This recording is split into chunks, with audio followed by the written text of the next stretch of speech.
Undead, where evil lurks in every shadow and monsters roam the streets. Mankind's only survival rests in the hands of two Welsh warriors. Armed with boomsticks, chainsaws, bad language, these beacons of hope will stop at nothing to obliterate deadites, vampires, psychotic nurses. So, hold tight, strap in, and let the professionals take charge. Otherwise, you're in for a rough, blood-soaked night. Hey, how's it going, guys? Do you know what, Going Davey? great. I've been waiting so long to get you back on that screen, pal. I'm sick of talking to you through live. I need to see your face. Yeah, I miss you guys too. It's I know it's been, I'm like, man, I've had so much just, you know, on the plate going on, like, and you guys have been, you know, great. Every day, every weekend when I'm at work, I know I can tune in for a little Twisted Locker live stream. Yeah. So yeah, I love what you guys do, and I'm pumped to be back, and I can't wait to have you back on my channel as well. Yeah, it's I think we have a pretty similar crowd, don't we, with our comments? I'm guessing they jump from ship to ship, isn't it? For sure. And I think I especially notice, like, I try to do, you know, a lot of the stuff that I do on my channel ends up being, you know, evening for people on like the East Coast here in the States. But I've been trying to do some stuff, like working some stuff that's a little bit earlier to get some of the great UK community in there as well, because I think you guys have an awesome crowd, and yeah, there's definitely some overlap there, but always like trying to include as many people in the community as possible, for sure. Yeah. So what have you been up to, Dave? Anything good? Yeah, I mean, just really busy with the channel. You know, after like going through, you know, a pretty big life change and just sort of like taking a minute to collect myself and all that, like I've just kind of reinvested myself and my time into the channel and into the community. So more pre-recorded videos, more shorts, probably about the same on live streams, but a lot more collaborations, like bouncing all over the place. And I've been seeing a lot of movies. Like that's one, now that I've got this freedom, I've been like, okay, I'm going to do AMC A-list. I'm going to go try to see at least 2 movies a week, depending on what's out and all that kind of stuff. So yeah, just been pouring myself into creativity. Did you do your homework like I asked you? I did my homework. It was Jenks. It was tough. We'll get to that movie, but it was a little tough for me. But I did my homework. You didn't like it? Well, we'll talk about it later. Come on. It's not on the list.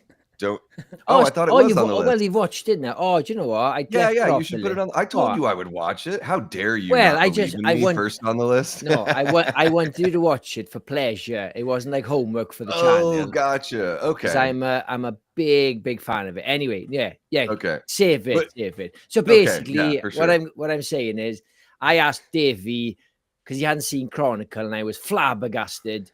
And I kind of bullied you into watching it, not for this show, just for you. So I can guess what you think of it. And you're not going to include it, like. I didn't know he'd watched it. He didn't tell me. He just said, I'm going to watch it. And I'm fair about stuff. You know, even if something doesn't knock my socks off, it doesn't. I'm not like, I don't know. I'm not like a love it or hate it kind of guy. I'm somewhere in the middle. I try to be fair with my criticism. Even the movies that I love, I try to critique fairly, because it's not like just because I like it, it's perfect. So well, we can chat about it later. But how are you guys? Good, pal. Yeah, not bad.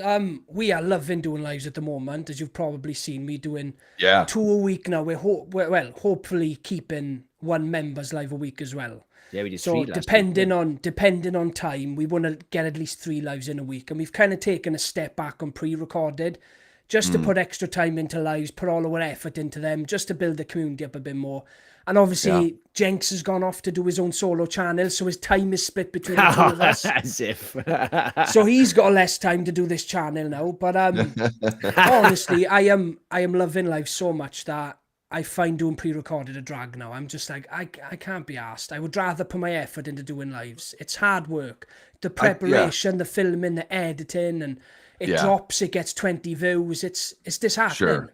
Yeah. It is one of those things. I think what YouTube likes is a healthy balance of all three. So that's what I found, because I love the live so much more, but also I see sometimes they don't have as much legs after the fact. But I do think it's a really great way to connect with the community and to get, I think every, pre-recorded shorts and lives, they all bring in like different kinds of people.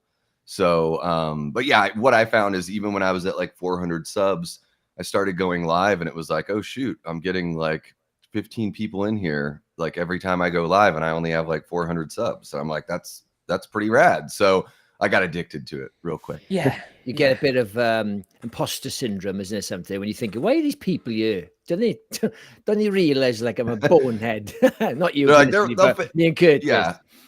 Much like everyone else in my life, I'm like, they'll figure it out at some point. Yeah. Until it'll be useless. Yeah, you're just waiting for that. Like, all right, so the game's up now, right? Yeah.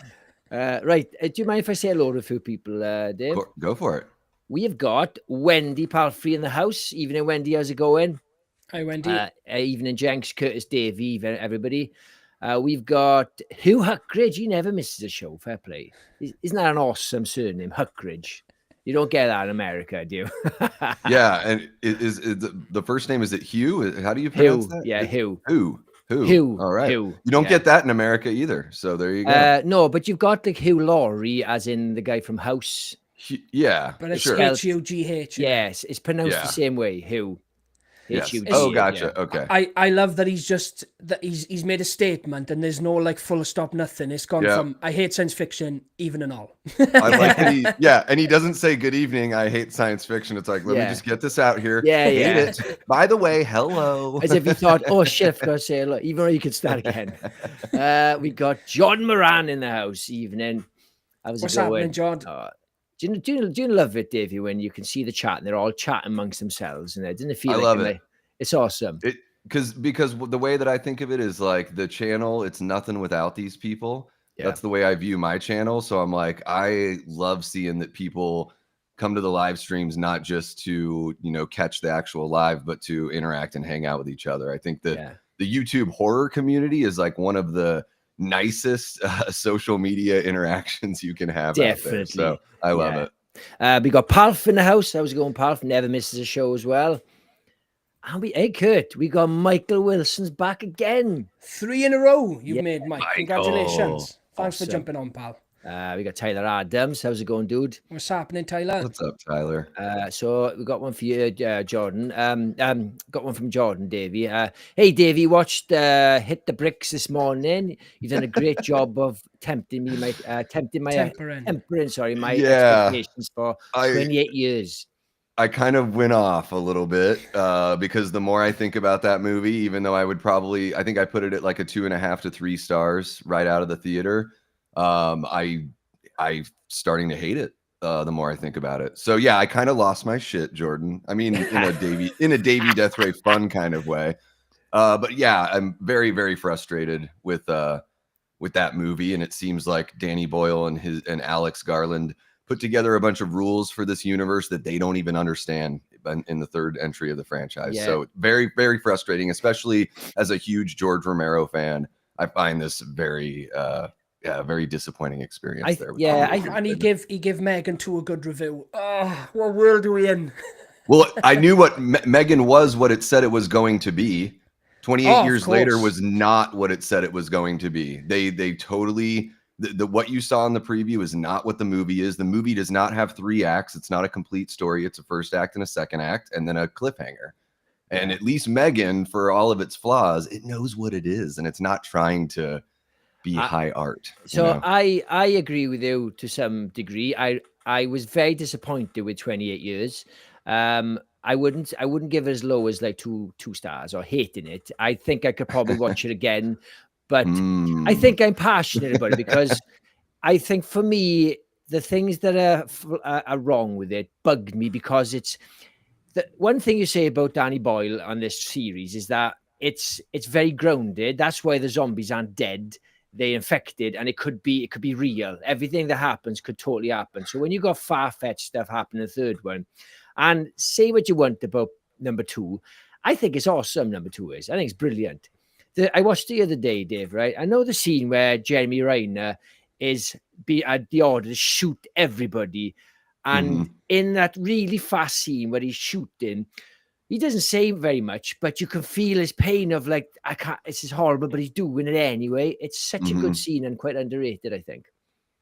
Anyway. Yeah, I mean, I could say it. I'm probably going to do like a full spoiler, like rant on 28 Years Later. So I'll be nice, but Jenks, as a writer yourself, that shit should offend you. That's where I'll end that. The storytelling it doesn't give the audience any credit. It treats the audience like a bunch of dummies. And it feels like the first 3 episodes of a TV show instead of a film. Yeah, I am a complete dummy because I street trash. Loved it. I'm going to see it again on Sunday. I absolutely loved it. I have not stopped thinking about it. Look, listen, it's good to not care about flaws. I think, in fairness to Curtis, he's never denied any of the flaws. He just loves it, I've got no problem with that. It's when people argue in their corner, think, no, there's no arguing. All the flaws are very prevalent. Yes, and I'll always say to you, Jenks, I can't argue with you. All your points make sense. I just don't care about them. Yeah, and you're going back. Let's be honest, Kurt. You're going back for the dongs. Yeah.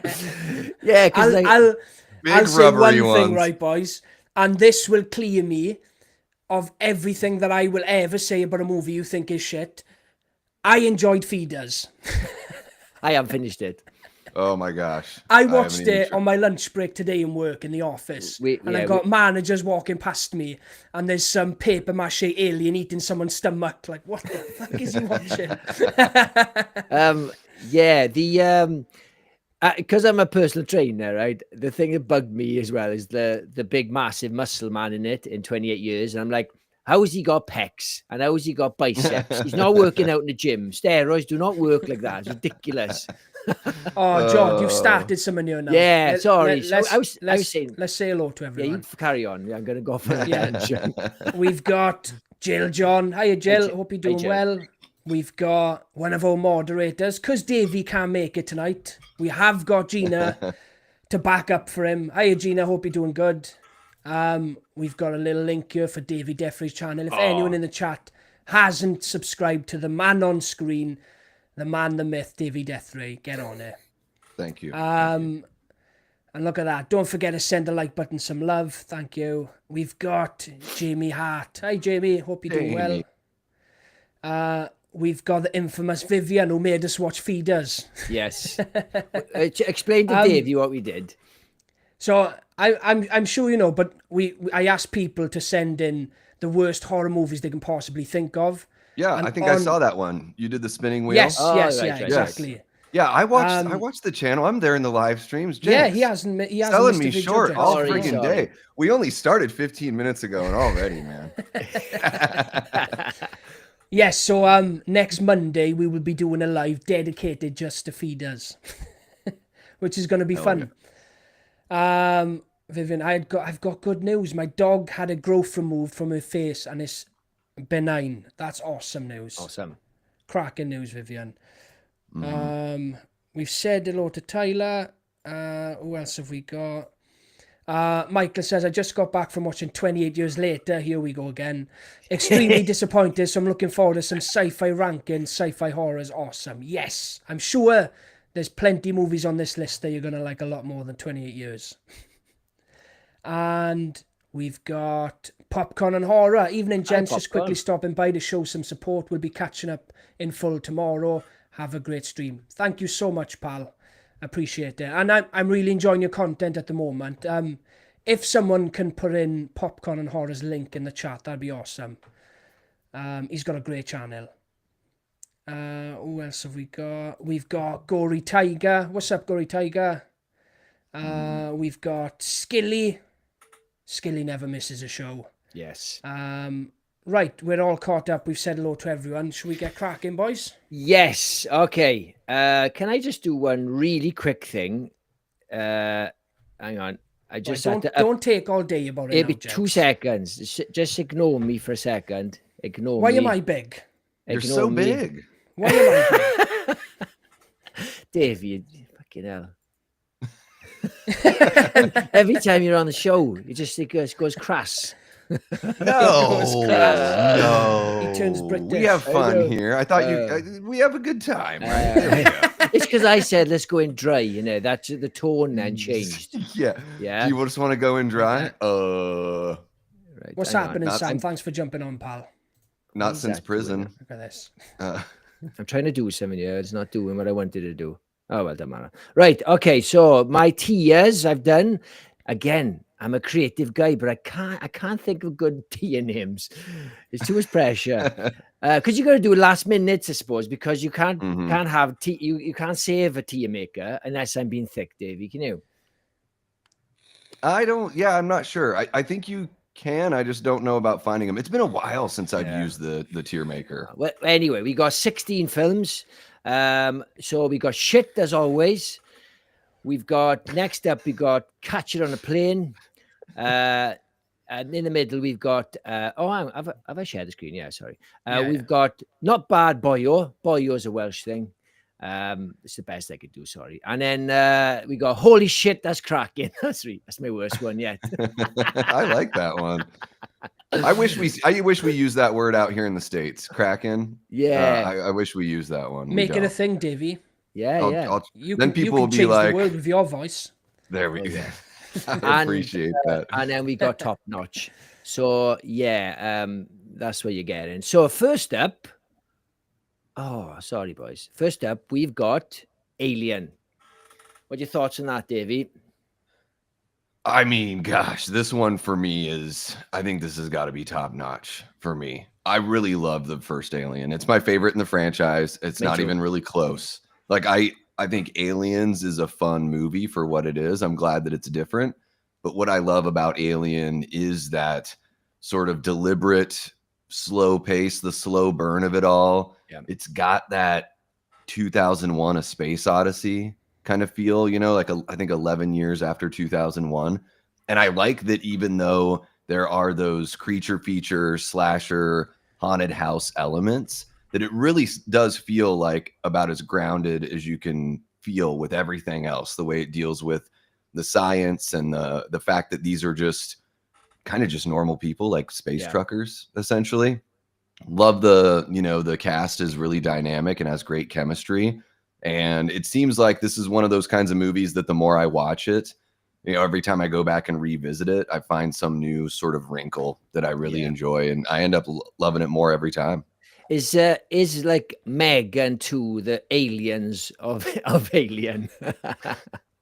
No, because I don't think it's that good. The Megan movies aren't really gonna reach those heights, That shift in genre, I mean. a little bit for sure. Because I would say even though Megan 2 reminds me of Terminator 2, there isn't as big of a shift between the first Terminator and the second Terminator. There's a little bit, but not as big.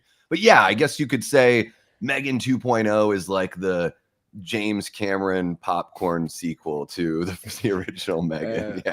So you're putting in Top Notch, is it? Yeah, I know. A few of these might go in there for me, but I think Alien really is an absolute classic that, when you shake everything out and we look back at these years when people are looking back, or look at these movies when people are looking back 100 years from now, Alien's going to be kind of right next to something like 2001. So I think it's classic. So for me, I love this movie, top notch all the way. It's my favorite in the franchise. I do like the second one. The second one to me is the same as how I feel about The Thing. The Thing is a masterpiece, but it doesn't connect with me, and I don't know why. And the same with Aliens. I haven't got a bad word to say about Aliens, but I just don't care about it like everybody else. Whereas Alien is a horror film. It all the bones of a horror film. I love Sigourney Weaver in it. I love that cover, and it's got the best tagline ever.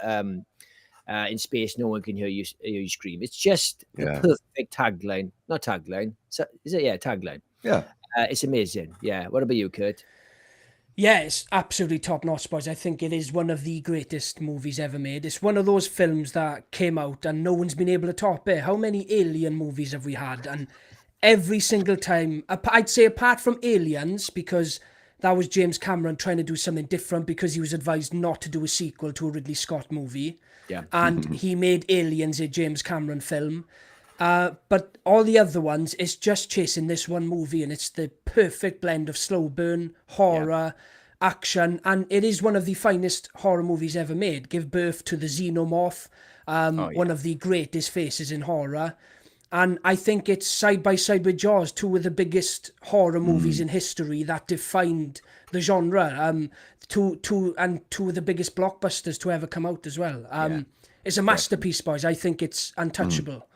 Yeah, you know how bad like Ridley Scott's career's gone when he's still putting on his poster from the director of Alien. It came out in 1979. From the director of 1952's Alien.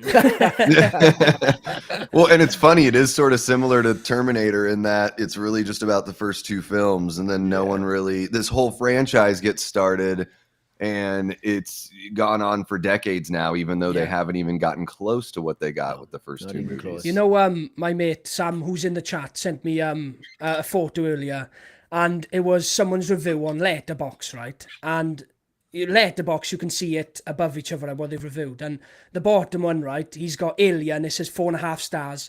Almost a perfect movie. I just wish there was more aliens. And I wish there was more than one alien. And above it, he's reviewed Aliens, and it just says, holy shit. I thought that was genius. Like, he may have done it for comedic purposes, or it may have been the first time he's ever seen them and he's just discovered it. But the contrast from that to holy shit, just give me a little chuckle. Yeah, that's great. Right, next up, Kurt, you can kick this one off. We've got The Blob. Where are we? Oh, do you know, I was hoping they'd be slicker. There we are. That's fine. We're not slick here. We're Welsh. We can't be slick. The Blob, Curtis. The 80s one, obviously. Of course. We're not going to talk about the original one. I've never seen it. It may be a great movie, but obviously, this is the only Blob movie I've watched, and I cannot go backwards after seeing this masterpiece, because for me, this is everything I need from a horror movie. It's campy, it's fun, the monster's ridiculous, and it's got some of the best practical effects ever. As I've said in previous streams, you've got The Fly, The Blob, and The Thing, the perfect companions to watch together. They're all sci-fi horror. They're all got some of the best practical effects you'll ever see. And it's got Matt Dillon from Entourage. What more can you want? But some of the effects in this movie are untouched, guys. And Kevin Dillon, man, Matt Dillon's brother. Yes. But discount Matt, basically. Discount Matt, yeah. But this is one of those movies that knows exactly what it is. It knows what it needs to be. And as a horror fan, this movie gives me everything I need. I watch this movie, although it's not in my top 5, and The Thing is, I probably watch it more than The Thing because it's more entertaining. Where would you put it? I got top notch again, boys. Top notch. It's got to go top notch. What about you, Dave? Can I see the categories again? I didn't remember all your fun. You didn't remember my categories. They weren't etched. Right. We've got shit and top notch. We've got shit and top notch. Pretty straightforward.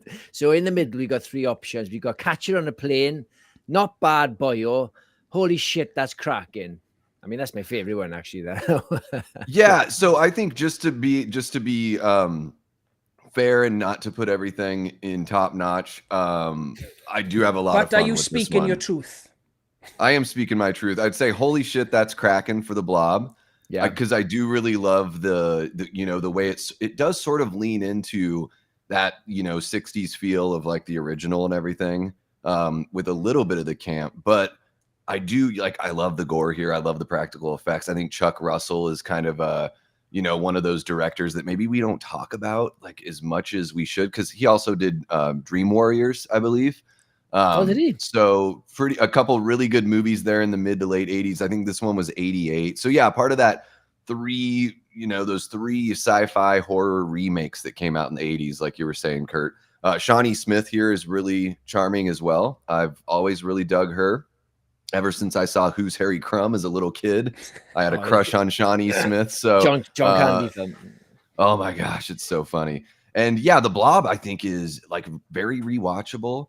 I love the way they work with whether it's like matte paintings or using models or using practical effects that don't have to be scaled up or scaled down. I think they they give you a little bit of all those kinds of practical effects to where it does sort of have this, you get sucked into the believability of it all. It just brings you into that world. Yeah. And the ending, I like how the ending's kind of got that almost like dystopian sort of, you know, the guy that's like keeping the little bit of the blob alive. Like in the 80s, they didn't want that much of a happy ending. I kind of like that. It felt sort of like a George Romero ending to the movie where it's sort of left out there and the blob isn't completely taken care of. So, and also I think another great thing about this movie is there's so many characters in it. You've got some deaths that are pretty surprising and pretty shocking. Characters that you're like, oh, the sheriff's going to make it. Like, this guy's friggin' great. Like, oh, no, phone booth. See ya.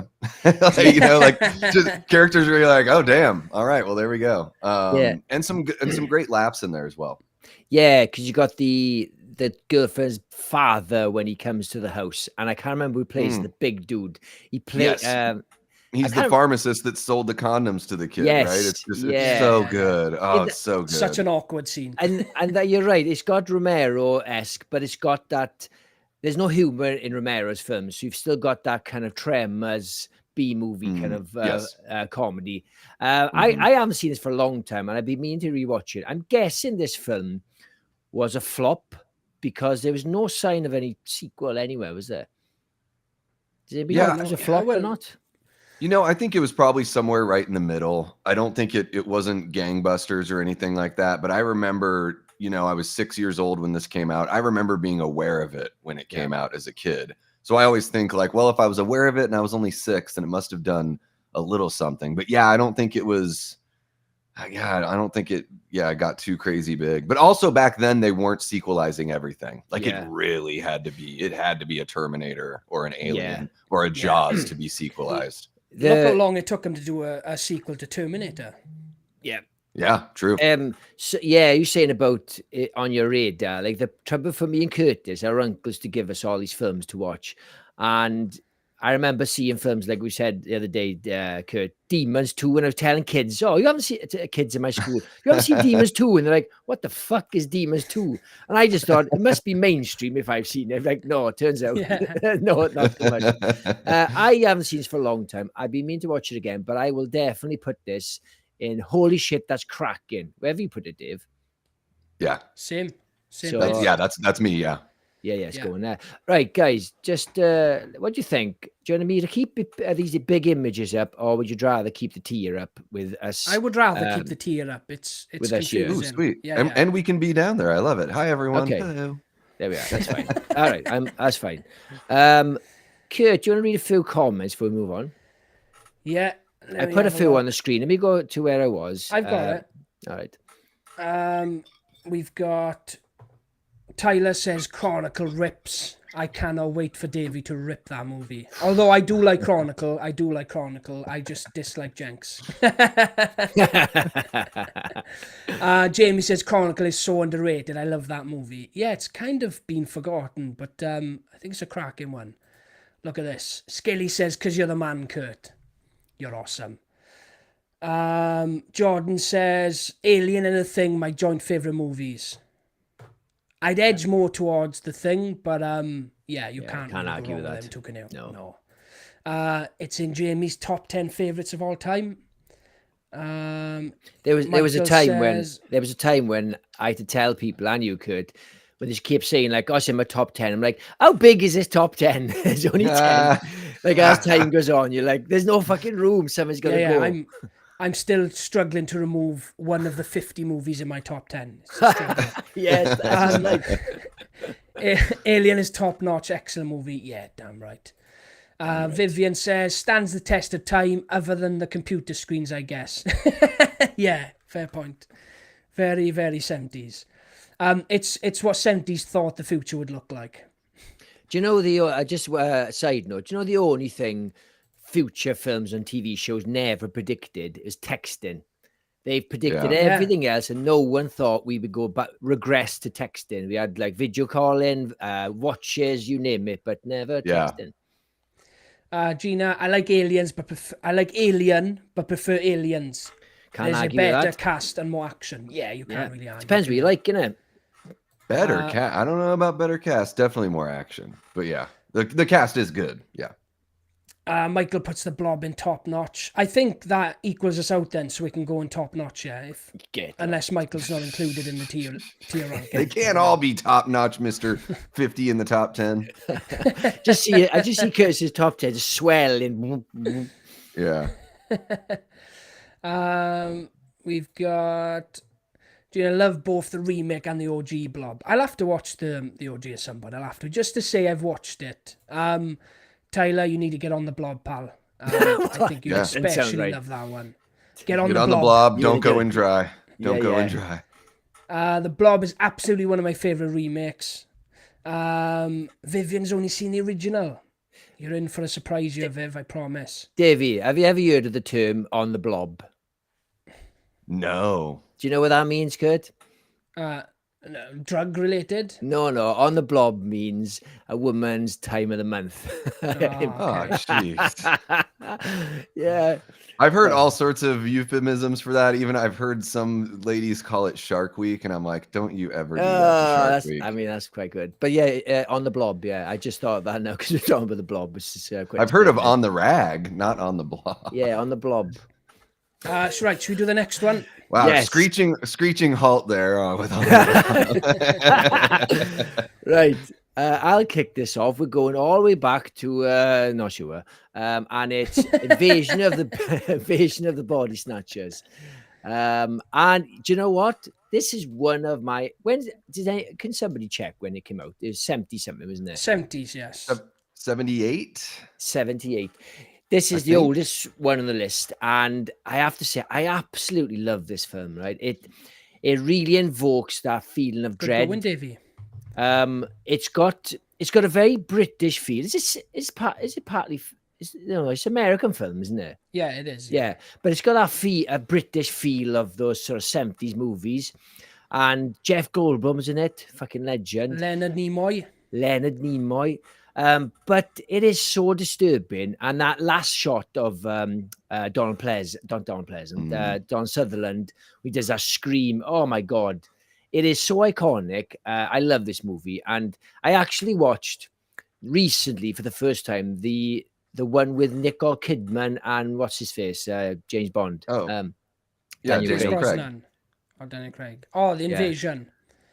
Yes, not a patch, not as bad as everybody said it was, but still not a patch on this film. I love this film, but yeah, I would put this. I'm not going to put it on top notch. I'm going to put it on. Holy shit, that's cracking. I don't want to be too generous just because it's a massive classic. Yeah, I'd agree with you, Jenks. I'd put in holy shit, that's cracking. I do love this movie. It's aged brilliantly. It's terrifying. There's so many haunting moments in this movie, especially when you catch them half morphed. So they haven't quite taken over the body yet. You get the middle part. That imagery in this film is terrifying. The human's face on the dog. It's just fantastic. And what I really love about this movie is there's something that's always been scary to me, right? Is being somewhere where you're not welcome, like walking into a pub and everyone turns and stops, or being in a country where you're not welcome. It's that fear of not knowing who to trust and not feeling welcome. And this film does that brilliantly because people that you love and know are slowly not quite turning on you, but kind of looking through you. And then it's walking in the streets and more people are kind of looking through you and doing their own thing, and you slowly start to realise something's not right. And I think it's one of the best depictions of an invasion. I've seen just about every Invasion of the Body Snatchers movie, and I think this one is by far superior. Yeah. And yeah, like you said, Jenks, that finale where she creeps over, she sees a bit of familiarity, and we don't know this yet because we spend about 5 minutes with him while he's been taken over before he does that scream, and you think he's blending in. He's still doing that thing where he's blending in with them, and then he's walking by the trees and that girl sees him. I can't remember her name now. And yeah, that turn he does and that scream, that is ingrained in pop culture. It's been recreated so many times. It's and it's the image as well. That just shot of his mouth open. That's just so iconic. This is an absolute fantastic film. Where's it going, Kurt? Shit. I put in holy shit, right? And I'll put in top notch. I would probably, right, put the Blob in holy shit and put Invasion in top notch, just so I'm not putting them all there. I think Invasion is a lot better than the Blob. Yeah, that's fair enough. What about you, Davey? I'm gonna go. Holy shit, that's cracking with this one. I like this. What I love about this story, and I really enjoy the '50s version as well. With I believe it's Kevin McCarthy, who's plays one of my favorite villains in the movie UHF with Weird Al Yankovic. If you've never seen that, you got to get on UHF. Love that movie, Dave. I had that on DVD when I was a kid. I loved it. Oh my gosh. I was a huge Weird Al fan. My father had all the vinyls. Is that the one where Harry Potter's played him recently? Is that the guy? Yes. Yeah. So the Kevin McCarthy version, I really love that one, but I love how this story is always sort of like an allegory for like something that's going on at the time. Like in the 50s, it was the kind of socialism, communism sort of allegory. And then, every time they reinterpret the film, they sort of update it for the time it's in. And yeah, Jenks, you're absolutely right. This movie does look like a British film. It's got that 70s kind of Hammer sort of look to it. And I think The Omen has a very similar look too. A lot of gray skies in the background, dead trees. I'm not trying to rip on Britain, but it always seems like it's gray out there. Do you think they very grey and horrible, Davey? I wonder if they were filmed here. Maybe I don't know. They could have. Yeah, exactly. They could have for sure, and it certainly has that look and feel. And yeah, I mean everything you guys said. This movie is an absolute classic. That iconic imagery that's been parodied on every Matt Groening show, like The Simpsons and Futurama, and we've seen that over and over and over again. And a really solid Donald Sutherland performance. I almost said Donald Pleasance because you did, Jenks. How dare you? Well, they filmed Aliens in Britain and Batman. Quite a lot of big Hollywood films. Yeah. But they were studio films then, when not a lot of it didn't need to be out in the streets. No. But also where they shot this one, it's like it's got that gray look. It could have been like Pittsburgh or something, or Cleveland or so. We have plenty of gray cities out here too. Kubrick's Eyes Wide Shut was shot in London. But it's set in New York, of course. But it was shot in London. To be honest, now you're thinking all those 70s films look British because you got Exorcist looked a little bit British as well. Not in the bedroom, but when in it's just got that grimy look. Britain's very drawn out and dull, especially on film as well. America's quite colourful and bright. Any film that's a bit drawn out and dull looking, it looks British. Let's be honest. Well, and when Americans used to be thinner, they looked more like British people, and now we're all chubby. Right then, you can kick this off now, Davey. Cloverfield. I was said in that tone because I thought I was looking at Chronicle, but I realized it's Cloverfield. Yeah, I would say with Cloverfield, I'm probably gonna go not bad, boyo. I don't think it's bad enough. I love you when you say boyo. It's funny. Not bad, boyo. What the hell was that? Was that fucking Borat? Not bad, boyo. I don't think it's like bad enough to be Catch It on a Plane. Found footage movies in general aren't really my cup of tea, but what I do like about Cloverfield is I think they're really clever with how they, reveal little bits of the monster. I love the design on the monster and everything. I think that the thing about Cloverfield and pretty much any found footage movie really is that there's a novelty there. And if the novelty doesn't work for you, then it's, the movie's not going to work as well. And I don't think that on rewatches, the novelty works as well as it does with a first time watch. So while I do enjoy Cloverfield, I think I would have liked it better if it were a traditionally shot film, or if they mixed, I guess they sort of mix the two together. They do that. Yeah. Cause you get those great shots of the monster and everything. A film I really enjoyed when it came out, and I haven't revisited since. So that's why I'm throwing it in not bad, boyo. I completely disagree with you. I think this is absolute top notch because this is found footage done really well. When they're in that party, and you hear the noise, and when they're running through the street, it invokes so much stress and dread. I've seen this film so many times, and I still get the same feeling of like, this feels so visceral, feels so real. And when they first see that grainy shot of the tail behind the building, I react the same way I would if I did see a big tail. I'd be like, what the fuck am I seeing? In a great way, not in a bad way. And it's so brilliant. Now, it's a bit shaky. If you don't like shaky cam, it's a bit shaky. I don't like shaky cam in a regular film, but I don't mind it in found footage somehow. It doesn't have the same effect on me as if like I'm primed to be okay with shaky. If I'm watching like Born 3 or something where you can't see the fuck is going on, I hate it.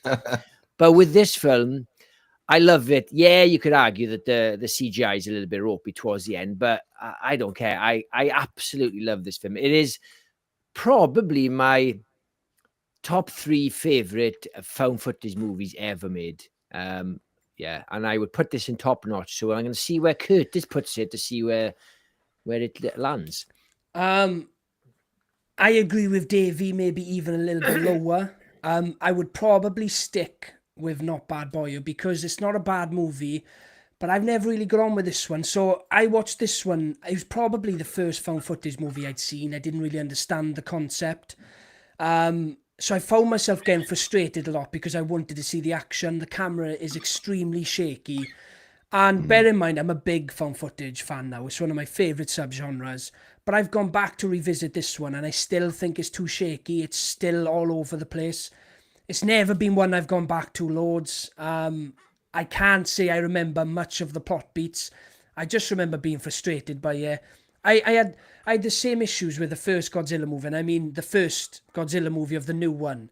It was told from the civilian's point of view. I'm here to see Godzilla. I want to see the monster. I don't want to be running with the soldiers on the ground.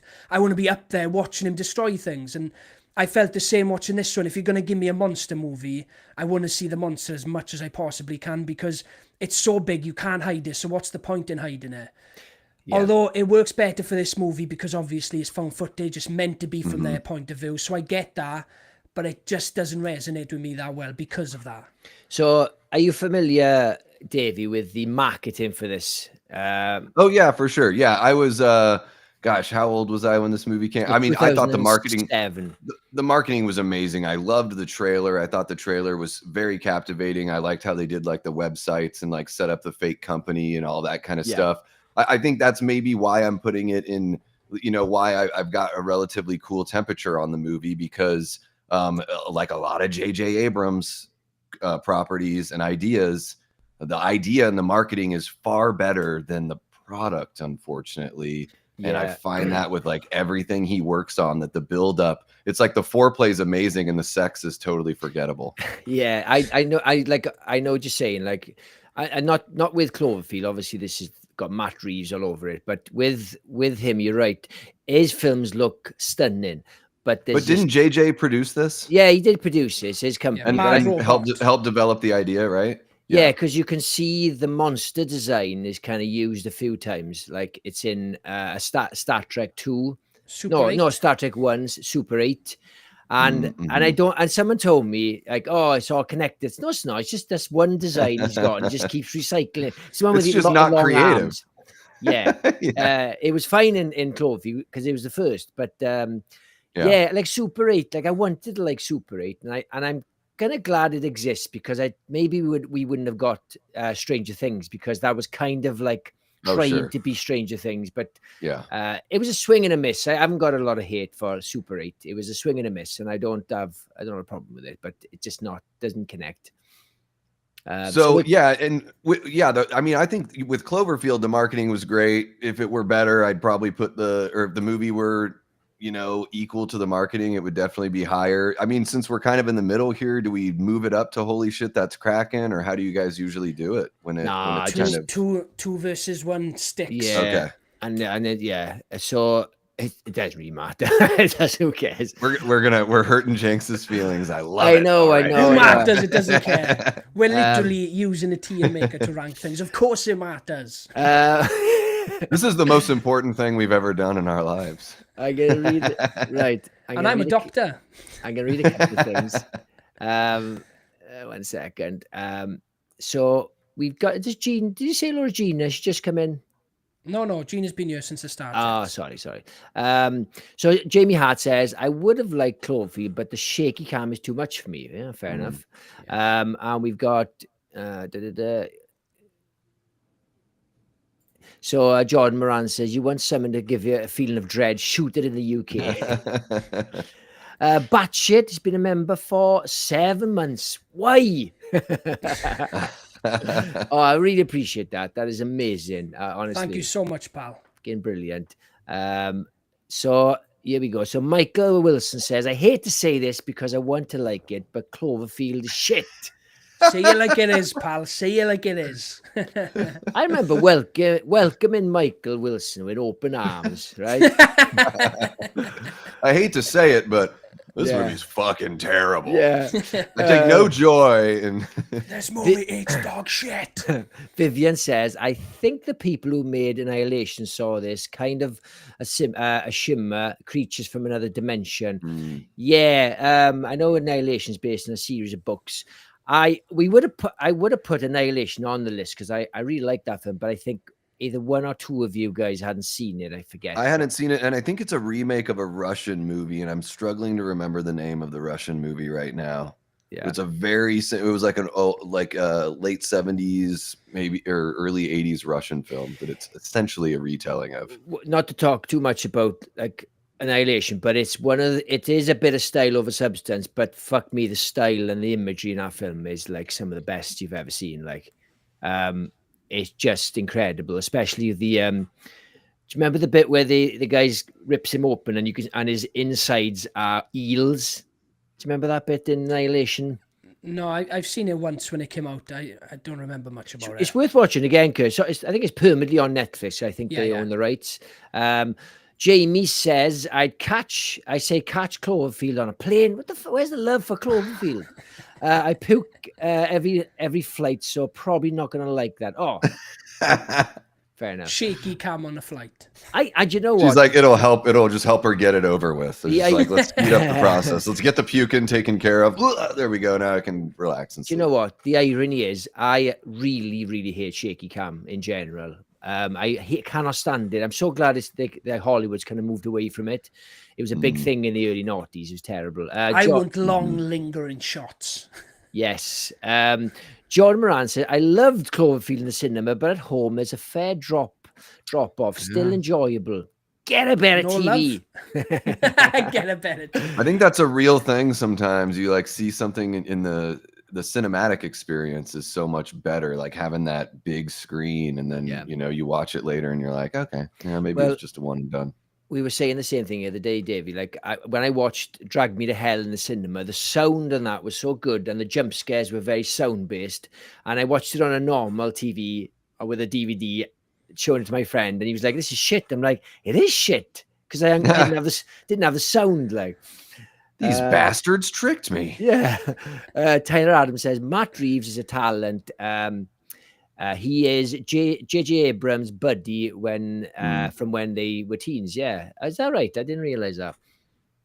Matt Reeves is definitely moved much further away. I think J.J. Abrams is in like director hell at the moment after Star Wars. Yeah. I don't think anybody's interested in him. I have no idea what he's working on. He just fucking ruins every franchise. Tyler Adams says Super 8 is freaking great, and I'm always happy to see Kyle Chandler showing up in things. Kyle Chandler irritates me because he's the best good-looking human in the fucking world. He is honestly, he's in he's in King Kong as well. King Kong, and Game Night. That's a good one. He's like. So, have you ever seen a show called Bloodline or Bloodlines? It's on Netflix. No. It's really I've heard of that show, but I don't watch very much television. That dude who's what's his name, Kurt? He's always the baddie and everything. He was in that brilliant thing you told me about. No, it was a Stephen King. That narrows it down. It was a Stephen King series. Wait. Is it with Jason Thing? Was Jason Bateman was in it as well? Wait there. Oh no, you've screwed me over now. Not Insomnia. It was Invisible or something. The Outsider. Yeah. Close enough. Anyway, what's his name? And he's the villain in Rogue One. He was in Ben Mendelsohn. Ben Mendelsohn. It's just a Google search. That's all I did. I've never even seen the show. Well, anyway, Ben Mendelsohn is good. He is good. Anyway, Bloodlines. I don't know. I'm still talking about Kyle Chandler. Anyway, he's got a gut in that, and he's still good looking. Let's move on.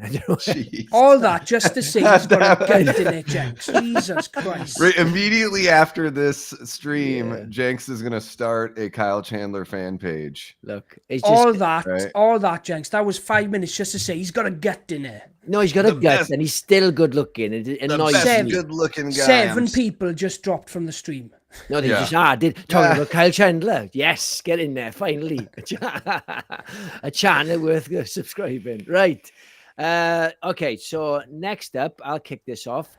Companion. Now this is on close to be my favorite film of the year. And I love this film. It's not quite horror. I mean, there's not many horrors this year, and I think me and Kurt were scraping the bottom of the barrel to include this as a horror. It's just sci-fi, really, isn't it? But who cares?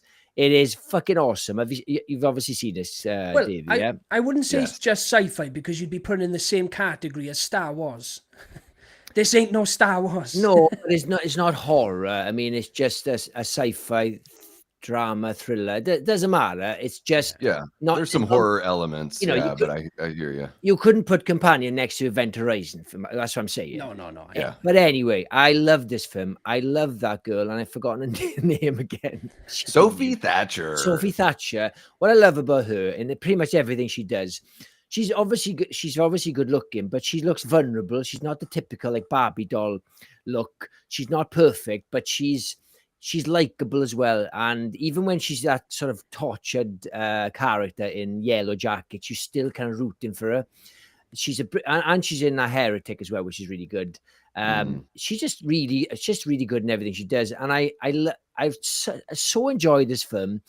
It's one of those moments where you're watching a film and halfway through you're thinking, fuck, I'm enjoying this. Whereas normally I kind of sum it up at the end. And this was one of those films. This is definitely going in. Holy shit, that's cracking. Yeah, at the moment, it's in my top 5 for the year. In 3rd place, I did really enjoy this movie. I give it a solid 4 stars. Look, it was a fun time in the cinema. I loved the cast. I loved the story. Even though the second trailer ruined a big plot point, there was still some stuff in there that I was shocked with. And it just flowed really well. It's got rewatch value. It's a movie I'm definitely going to buy on physical media and watch a lot of times. Jack Quaid is on fire. He's good in this movie, but he kind of plays the same character. It's basically Huey from The Boys. Yeah, all the time. But I do like the flip from them being in love to him using her. Now, I don't want to say too much and spoil it for anyone who hasn't seen it, but I did like that flip in the movie, and I like them scrambling. I like that they have to scramble to get everything back in order. But it's definitely going to be one of the standouts from this year for me. It was never going to be in number 1 spot, but it may end up in my top 5. Jack Quaid, as much as I like him in The Boys, he's basically playing the same character. Like we watched that film, not together, but Novocaine, exactly same character again. Yeah. He hasn't got much range. No, and he's good at what he does. But I suppose you could say lovable, a bit clumsy. You could probably say the same argument for, Jason Bateman. 90% of actors, of course. Yeah, Jason Bateman is a very likable guy, but I suppose you can slot Jason Bateman in any film as the exact same character, but it works in comedy and drama. Yeah. What do you think of this, then, Dave? Yeah, I really enjoyed Companion. I'd put it right there, and holy shit, that's cracking. It's nearing like top notch because it surprised me with some of the decisions it made and how well the decisions worked for me, because I knew certain things about the movie. I even think the poster kind of gives it away without even having that second trailer. You can kind of tell what's going poster.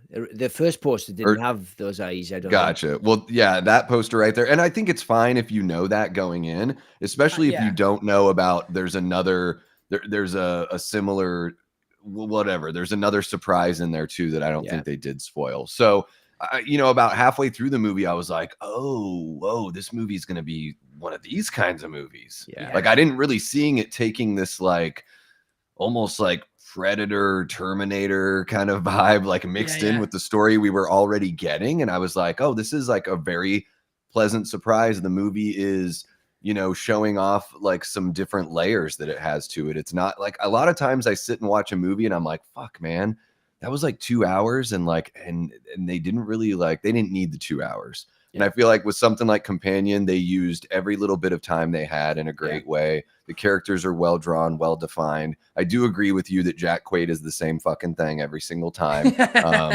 He annoys the hell out of me in Scream 5 as well. And it was obvious what was going on in that movie when I saw it from like the second scene he was in. I was like, yeah, I know what's going on with you, bud.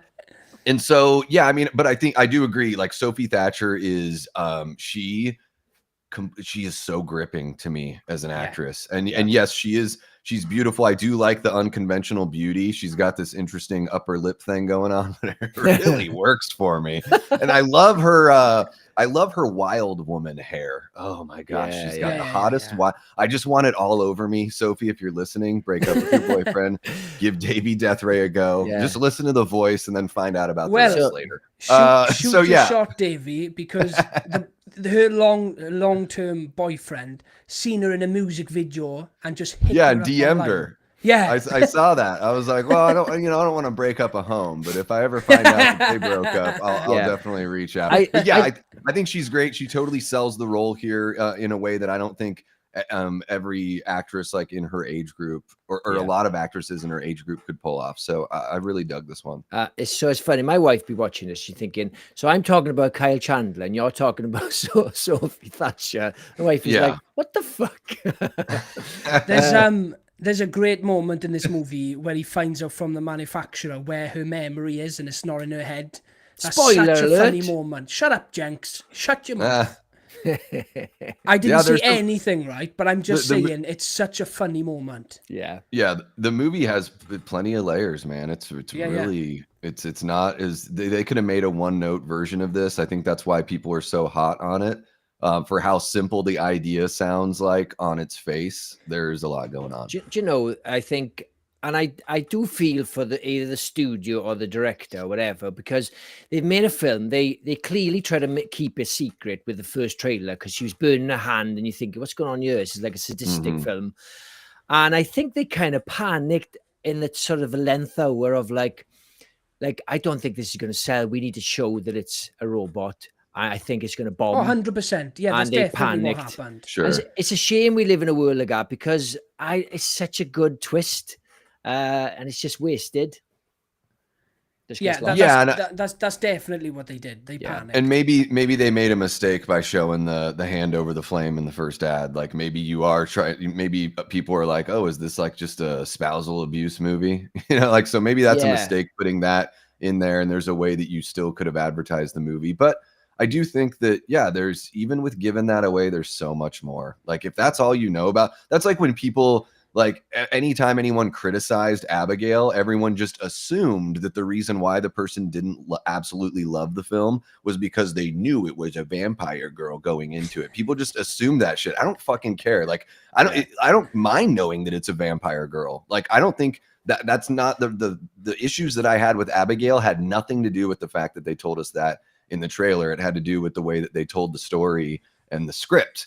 So in the case of Companion, it's like if that's all you know, there's a lot more to find out. So watch the movie. I'm not precious about knowing the twist in Abigail. I think it would be great if we could live in a world where I watch the film like a thriller and it's like, fuck, it's a vampire film. But the days of like Dusk Till Dawn, and I don't know, I can't remember, did they keep it a secret, Kurt? Or with from Dusk Till Dawn? Oh yeah, for sure. Yeah.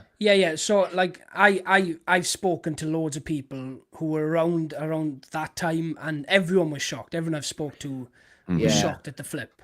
Because I think it's a big difference with that, because at the time movie stars sold films. Yeah, George Clooney was in. He was pretty hot at the moment. Tarantino just come off Pulp Fiction, and you could say sort of like George Clooney could sell a film on his own. These days, you haven't got stars that can sell films. It's just not a thing. Right. So we keeping it in. Holy shit, that's cracking. Okay. Shall I kick this next one off? I got to warn you guys. I have not seen this film for Why don't I do Critters and you do Event? Because you love Event, I love Critters. It makes sense. I don't want to start an event. I haven't seen it in 20 years. Okay, go for it. All right. I'm not precious. Go for it. Yeah, just to help you out, Jenks. Just trying to help you out. Good, yeah, good. So I am a huge fan of this franchise. Now, my taste in horror is Critters. Now, these are the movies that make me tick. Now, I love all kinds of horror. I am a well-versed man in the horror genre, but well, that's a put off, Jenks. Well, it's fine. Come on, man. You just put it up after I finish talking. Okay, sorry. It's a long one. It was. I think it's about Novocaine too. So I think it's about a movie we're not talking about. So I love this movie, and I love 3 of them, right? I don't like the 4th one. That's too much for me, right? As much as I love this franchise. What about the TV show? I didn't bother. I don't want to scar the originals. Now, I know I may be in the minority here, guys, but I think at least 1 and 2 are absolutely great movies. I think they're genuinely really good horror movies. The monsters, the Krites are brilliant. The actors are great. I mean, they were making a good movie here. It's on the same, I'd say, same line as Tremors in terms of like a real horror movie with B-movie elements. But these guys came here to make a movie. It's not schlocky. It's not crap. It's really well made. The violence is great. And yeah, I'm a huge fan of this franchise. They're proper blockbuster movies to me. Whenever I went in blockbusters when I was a kid, I'd always gravitate towards these covers. You had the Krites on the front. I loved the artwork, specifically on the first and second one. And I messed up big time with these ones because, as I've said loads of times on the podcast, I'm getting my daughter into horror movies, right? And she's hungry for them. I've shown her so many horror movies now. The Thing, The Fog, Lost Boys, loads. And I showed her Critters before anything. And it was about 3 years before I showed her a proper horror movie. And she made me turn it off.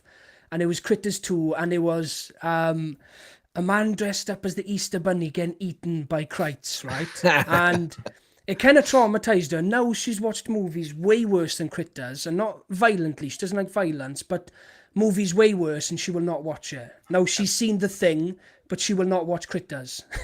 That's bonkers. Yeah, she's like, no, I'm not doing it. I'm not doing it. But yeah, she's seen Lost Boys, The Fog, The Thing, loads of great horror movies, but she refuses to watch Critters.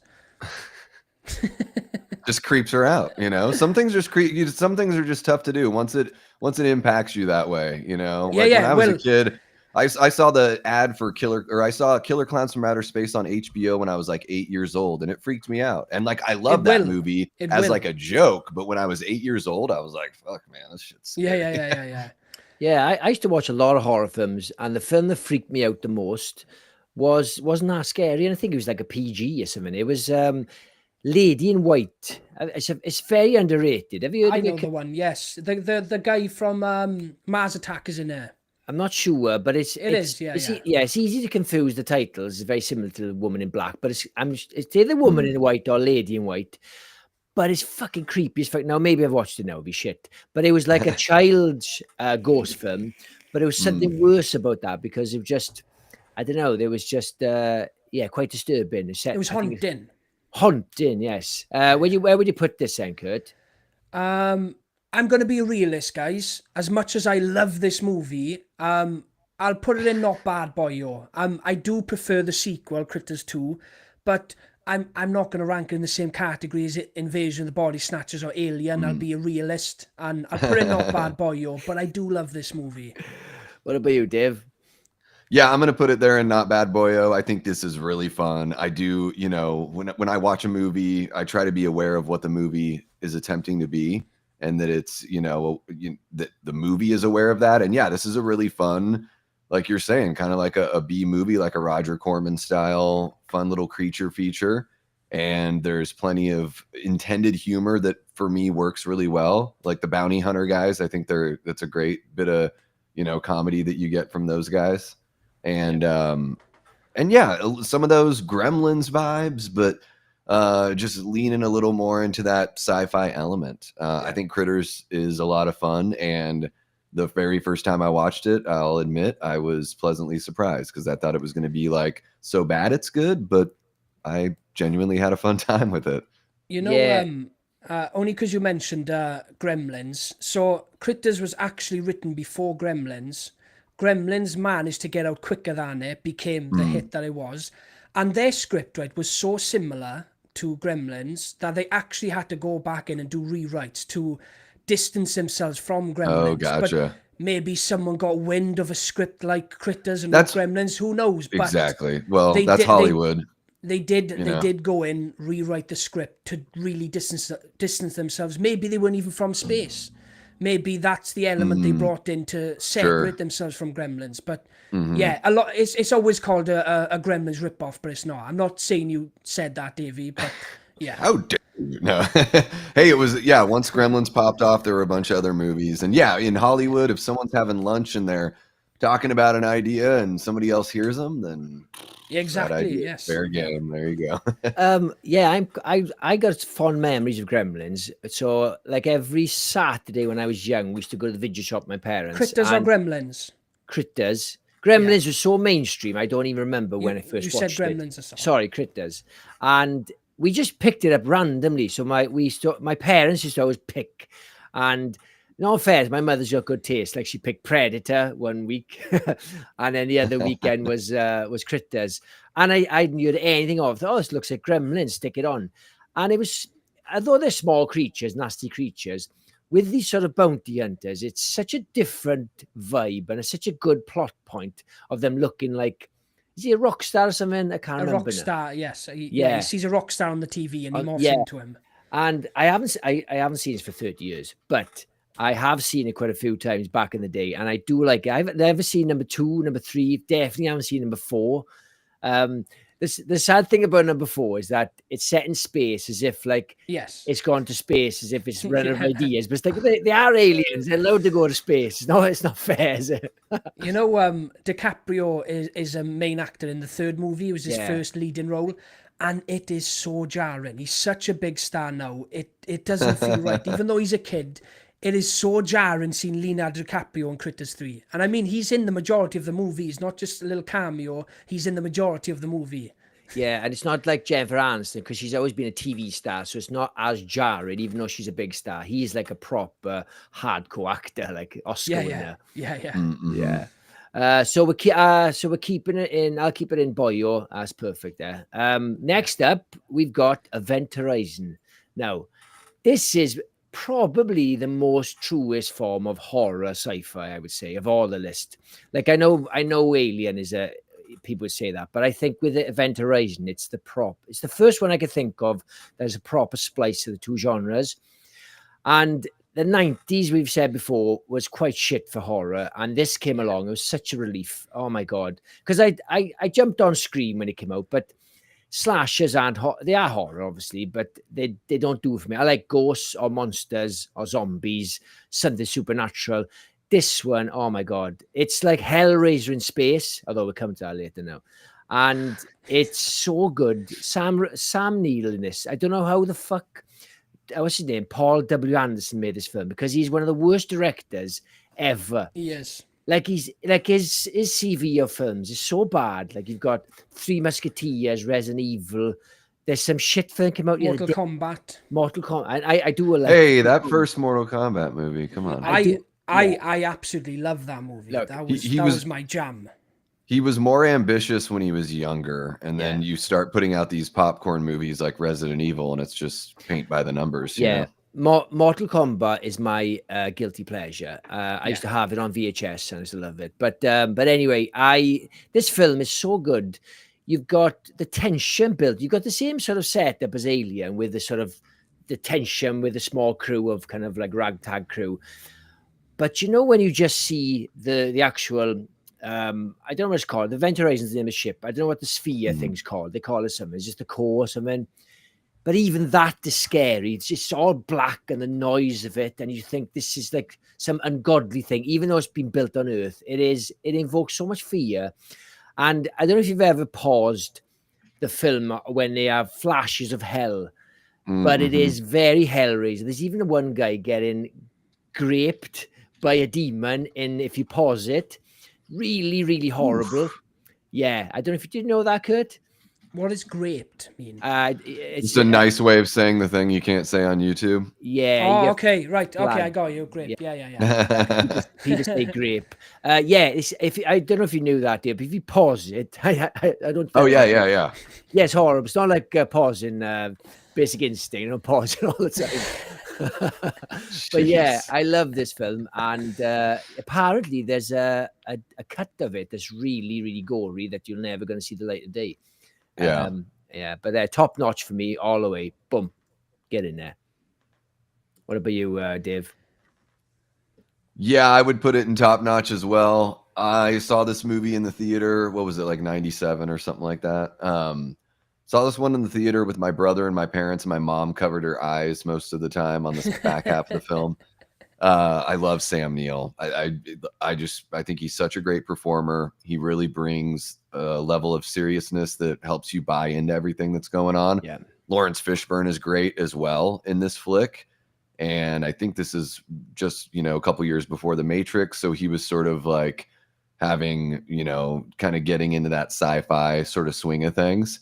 And yeah, the movie ultimately, like what it reminds me of is The Shining in space. Yeah. There's so many similarities here, whether it's like him seeing his dead wife, like decrepit body is very similar to like the woman in the bathroom from The Shining.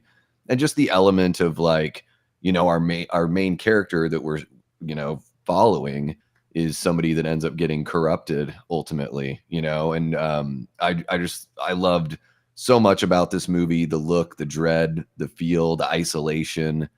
I think when Paul W.S. Anderson, right, was making these movies, he was, in the early part of his career, he was really trying, and you can certainly tell here with Event Horizon. I have a really good time with this one. I think it is, it certainly stands out to me as a great sci-fi horror film. Funny you should say about Lawrence Fishburne.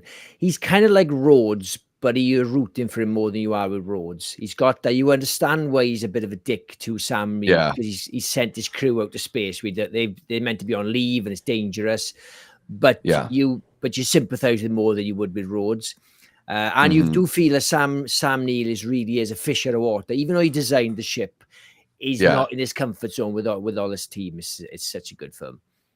Good. Yeah, you got a message here. I don't know if you've seen it, Davey. Can you read that? He's replied. You've done it. Yeah, I'm really close to 1,500 subs. I'm 19 away from 1,500. So just things have been great lately. Been active a lot more, and we've seen some good growth. So we're getting there. So maybe within the next week or so, we'll reach that mark. Brilliant. So where would you put this then, Kurt? So I've watched this movie once about 10 years ago. I really enjoyed it when I watched it, but because it's not a movie that I've had in my constant playlist, not a movie that I grew up watching, it's not really one that stuck in my head. I couldn't really reel off plot points to you. What I remember I loved, it would obviously just stay in top notch because I wouldn't really know what I rank it. I was late to the party watching it. Someone told me, probably you, Jenks, that I needed to watch it, so I watched it. And I've only watched it once, and I've watched about 3,000 films since I watched this. So, I think you should go back to it. I definitely will. For sure.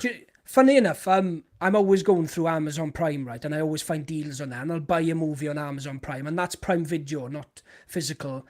And any movie pops up for £2 on Prime to have on my account, I'll just buy it. And I bought it like 2 months ago. I haven't gone back to it yet, though.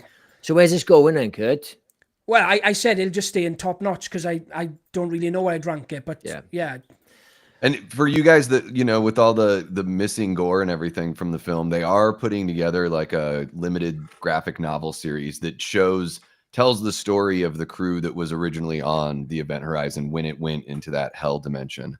So I think that's kind of a fun way of doing it instead of trying to tell that story in a movie where I always feel like those prequels kind of, they don't do quite what the imagination can picture, but like in a comic book, I think it's a fun way of, telling that story if you want to see. The art looks great. So yeah. Right then, Dave, kick us off. This is Faculty. Yeah, The Faculty, man. I remember seeing this one in the theater when 98 when this movie came out. So 98, yeah. I think I was like a sophomore in high school or something like that. I remember it coming out around Christmas time or seeing it in the theater around Christmas time. I think this movie it's fine. I see a lot of people that are like my age and maybe a little bit younger that they're really fluffing up the excitement on something like The Faculty, which I just think is like, there's nothing wrong with The Faculty, but this whole like, oh, we need a remake of this or a reboot, like bring back The Faculty. I'm like, look, guys, there's a reason there wasn't a sequel when every teen type slasher horror movie, whatever in that era was getting sequels. Even I Know What You Did Last Summer got a sequel, and that's like nothing to write home about. Yeah. So I would say with The Faculty, I'm probably gonna put it in Catch It on a Plane. It's kind of just like a teen. It's like a teen version of Invasion of the Body Snatchers. It's got a couple good performances. Sometimes I think though that, you know, Robert Rodriguez fails to capture great performances from all of his actors. He gets some good, some bad. I don't know if that's a disconnect from him between his performers, but I've noticed that in his movies, like even Sin City, which is a great, like stylized film. I just feel like some of the performances are really disappointing. And I think in The Faculty, there's certain things about it that stand out. Yeah, I mean, I'm putting it in Catch It on a Plane because I do think Cloverfield and Critters are better, but it's not like I'm saying The Faculty is a bad movie. But Davey, you've walked the beast now. Curtis is up next. Yeah. I'm trying to remember, like other than Elijah Wood and Josh Hartnett, and I don't think Josh Hartnett's like particularly that good in this movie. I think he's better in H2O, and I don't think he was very good a lot of the time when he was younger. I think he's gotten better as an older actor. Now that he's come back, he's far better. Really jarring to have like Jon Stewart from The Daily Show in there with this terrible goatee. He's not a film actor. He sticks out like a sore thumb. Come on, Big Daddy, Adam Sandler. Come on.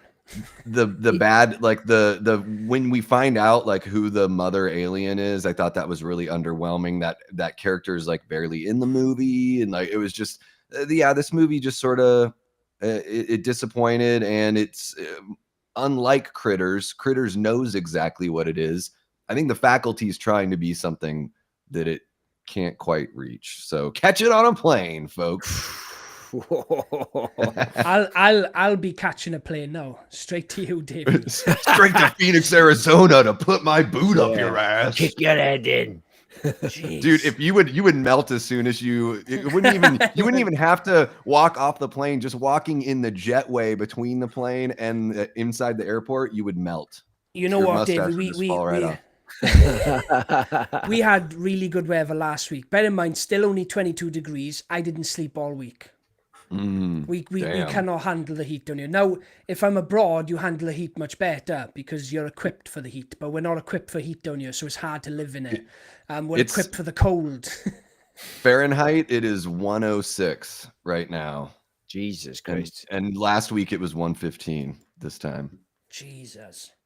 Yeah. Anyway, Davey, I could not disagree with you more on this one. Now, I hate to do it. I think we're quite close here, Davey, in terms of views. But there's been 2 films now, 28 weeks late in The Faculty, and I think we're going to slowly start to fall out here. I love it. Bring it on.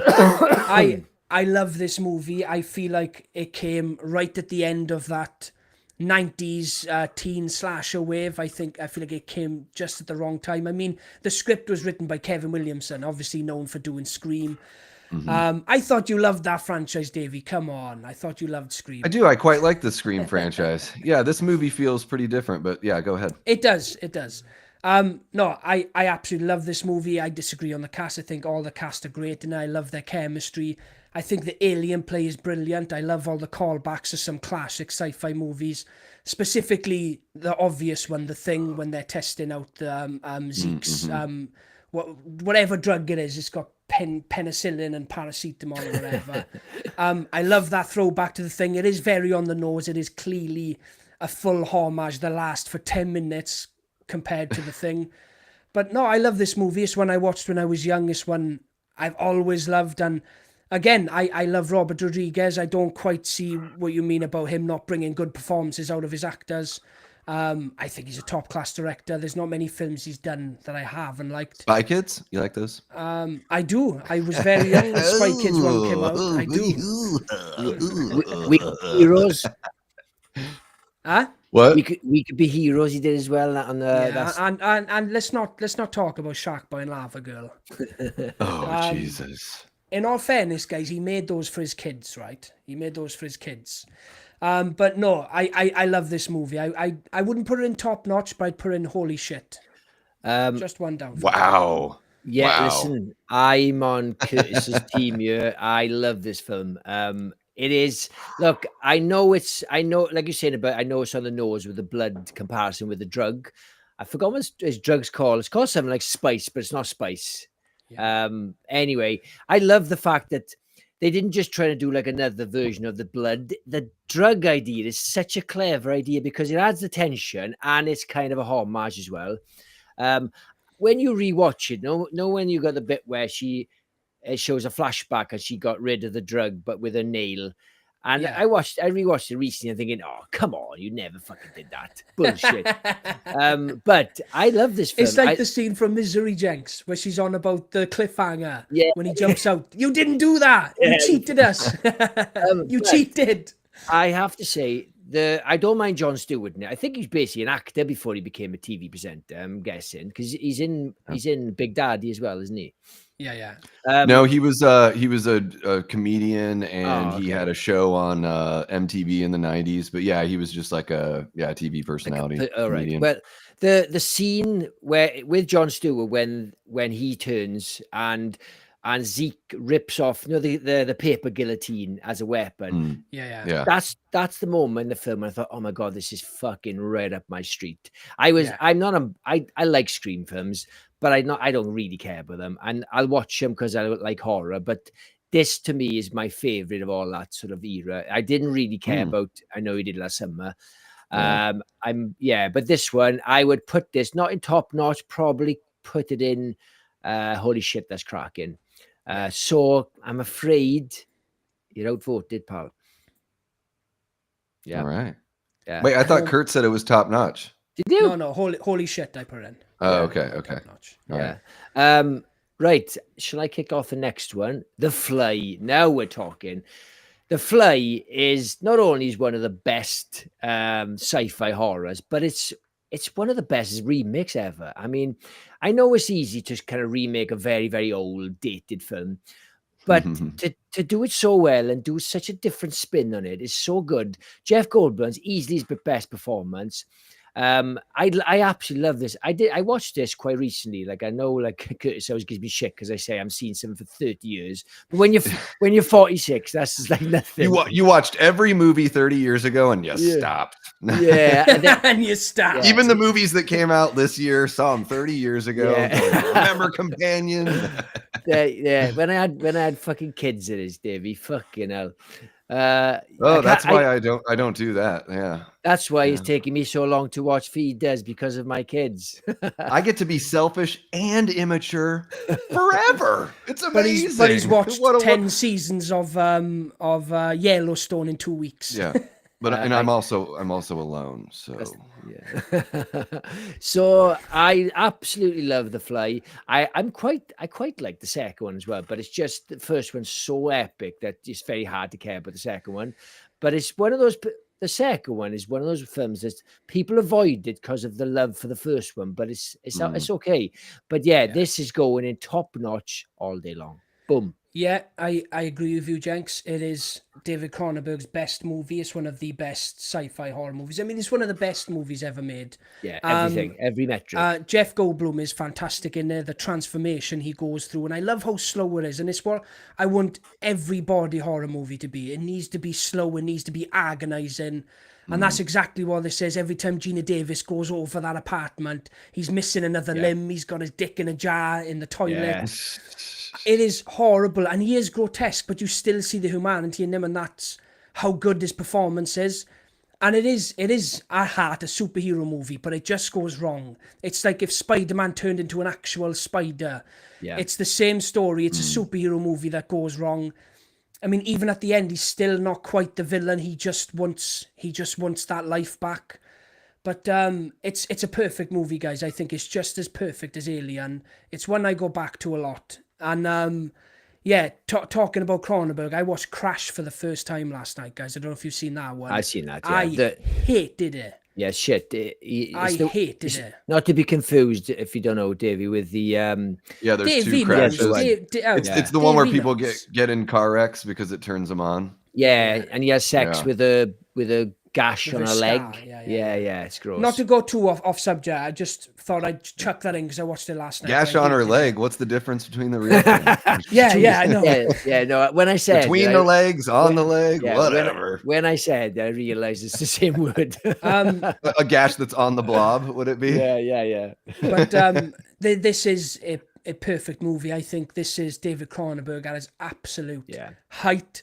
And there's one scene in this movie that sticks out the most to me, and you'll both probably agree. It's the arm wrestling scene. It's one of, as all the horror movies I've seen, it's that's the scene that always sticks to me. That's the scene I've struggled with the worst. I kind of look away when I'm watching it.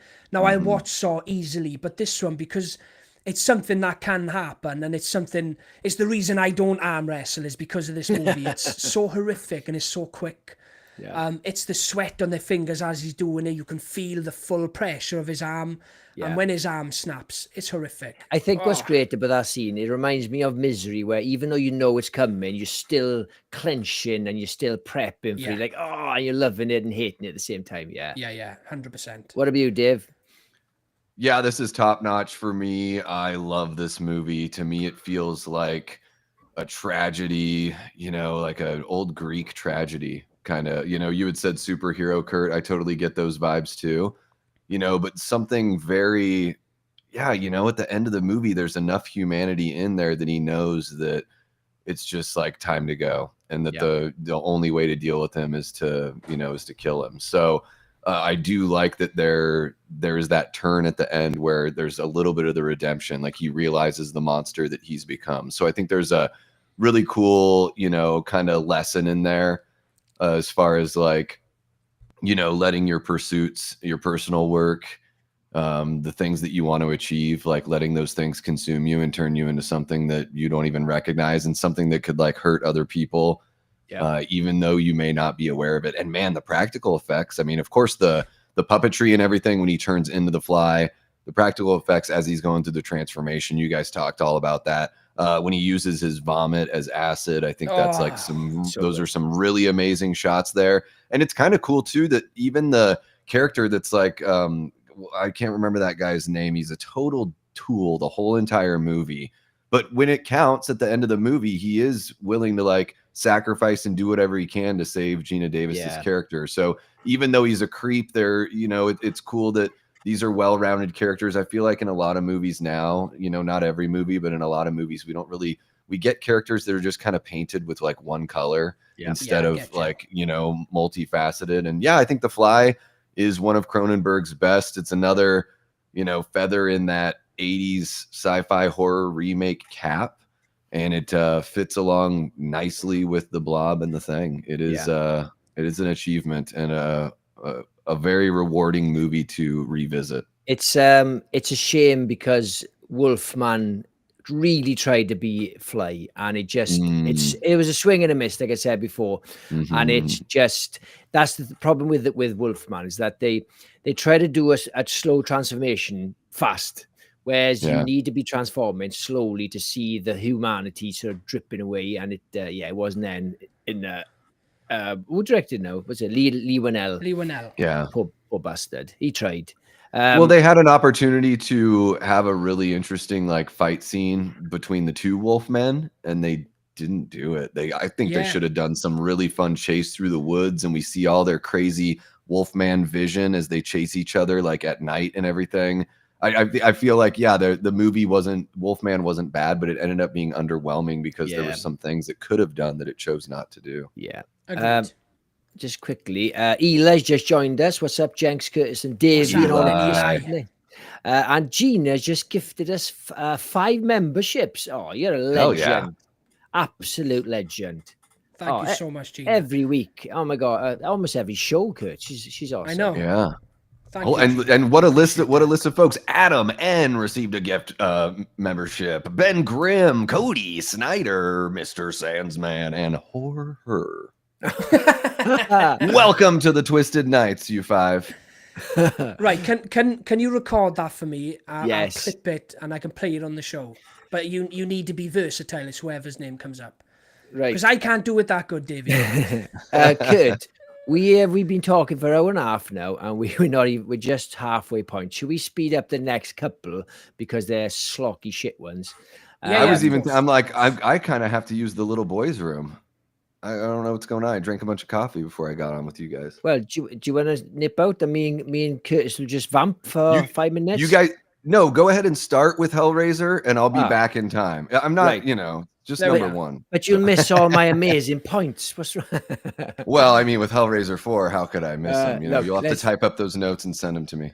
Okay. I'll be right back, everybody. Kurt, kick us off, pal. Yeah, so I recently watched this one because Jenks told me to. Bear in mind, Jenks hasn't seen this movie for 30 years, but he told me it was great. He told me it was great. Now, I should have watched it anyway because I am a fan of the Hellraiser franchise. It's one I never watched because it was set in space. Now, I'm not a fan of sending horror icons to space, so I do not like Jason X. I didn't like Leprechaun 4, but who cares? Leprechaun is nothing compared to these juggernauts. But every time they send people to space, it always ends up shit. It always comes in the 90s, and it's always schlocky. It's got that schlocky sci-fi feel. Yeah.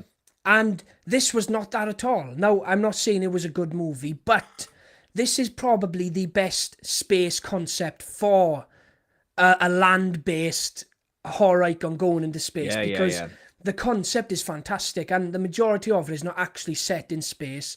You've got a relative of someone. We were supposed to speed this up. Sorry, Jenks. You've got a relative of someone who created the box. Their relative is now in space trying to destroy the box and trying to destroy Pinhead. And it goes back through the lineage. And you find out how the box was made and the family that made it. It's a very good story. Unfortunately, that story gets lost in a less than good movie, I think. I agree with you. Look, I want to not say it's shit, but it is kind of shit, even though it's trying to be a good film. There's a good film buried in there. So I like this is the fun. I'm torn, Kirk, because it is a shit film, but I don't want to watch it on a plane. Do you know what I'm saying? Like if it was on a plane, I don't think I'd watch it. So I'm just gonna stick it in shit because we've got nothing in shit, so why not? And I put it in Catch on a Plane because we're not actually watched on a plane. It's just that category is one above shit. So I would put it there. There's way worse movies. Now, I did get some enjoyment out of it. Doug Bradley, like always, turns up and puts in a good performance as Hellraiser. Although he lingers a bit too much in this one. There's a perfect amount of Pinhead in the first few movies. I wouldn't say the third one.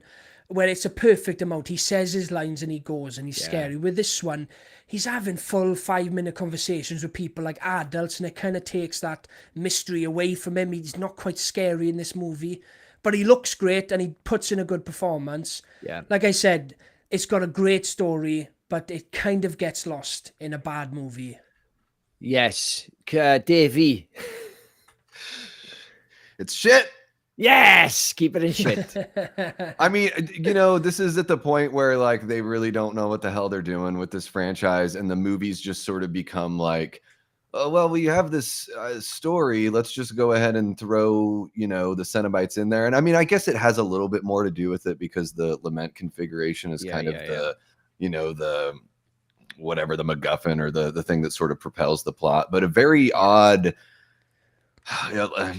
episodic within a movie, sort of doing an episodic tale. I don't know. I feel like this franchise just got like wobbled off of the rails really quick. And like, I enjoy the second movie okay, although like to me the first movie is always going to reign supreme because it feels like an Edgar Allan Poe story. And I don't, by the time we're in the fourth movie, we're just like, okay, we're just trying to do, was this direct to video? It's got that kind of vibe. This was the last Hellraiser movie to be shown in cinema. Okay. So it did have a theatrical release, but the guy who directed it, he took on. There's a name in Hollywood for people who don't want to take credit for things. I can't remember what the name is. Walter Smithy or whatever it is. Yes. So he took on that like role when he directed this movie. But it is, you're right, Davies. I know it's definitely Smithy. So we end up talking about this longer than all of them. Yeah, I know. Well, only because we were flapping, because Davey had to use the restroom. Right. Where you putting it? Are we keeping it in shit? I keep it in shit. Yeah, it's looking a bit lonely down there. Yeah. Okay. Yeah. Let's do this one quick. Jason X, Davey. Guys, I don't want to be a jerk to this movie, but every time I give it another shot, or I'm going through the whole franchise and I'm like, let's just put it on, I'm just like, why the fuck did I watch that movie? And I know that I know it's got love from certain people. Even my buddy Vincent DeSanti from Womp Stomp, like he wants to do like a sequel to X because I think he likes that it does something different. But the production value is really low. It looks like a Sci-Fi network television show. It looks like a Star Trek show kind of. I really don't enjoy like the Uber Jason look. There, of course, we have that awesome, memorable kill and all that, and there's some good like moments or funny lines and all that kind of stuff. It just feels so much not like a Friday the 13th movie to me. Like I don't know if I should be mean and say shit or be a little sweet because I like Friday the 13th a bit and say Catch It on a Plane, but guys, the only reason why I would ever watch this movie again is because it's in this franchise that I enjoy a lot. If it were any other franchise, I would never watch Jason X ever again. So where are you putting it? Shit. So we watched this recently, pretty much, Kurt, and I was raving about. I always said I loved it. I saw it in the cinema. I must have been in a funny mood or something because when I rewatched it, you're right. It looks like a sci-fi channel. The kills are great. And there's some funny moments in it. Some of the characters are quite funny, but overall, I don't like his weird square mask. I'm very precious in how Jason looks. Little things that bug me. I don't like Uber Jason. I think it looks way too clean and boring. Now, in all fairness, it doesn't happen until right at the end. I just don't think he needed to be Uber. I think maybe make a bit of him Uber, like his arm or something, but complete like zombie monster robot. Nah, not for me. I feel funny putting in shit, but I don't think I want to watch it on a plane.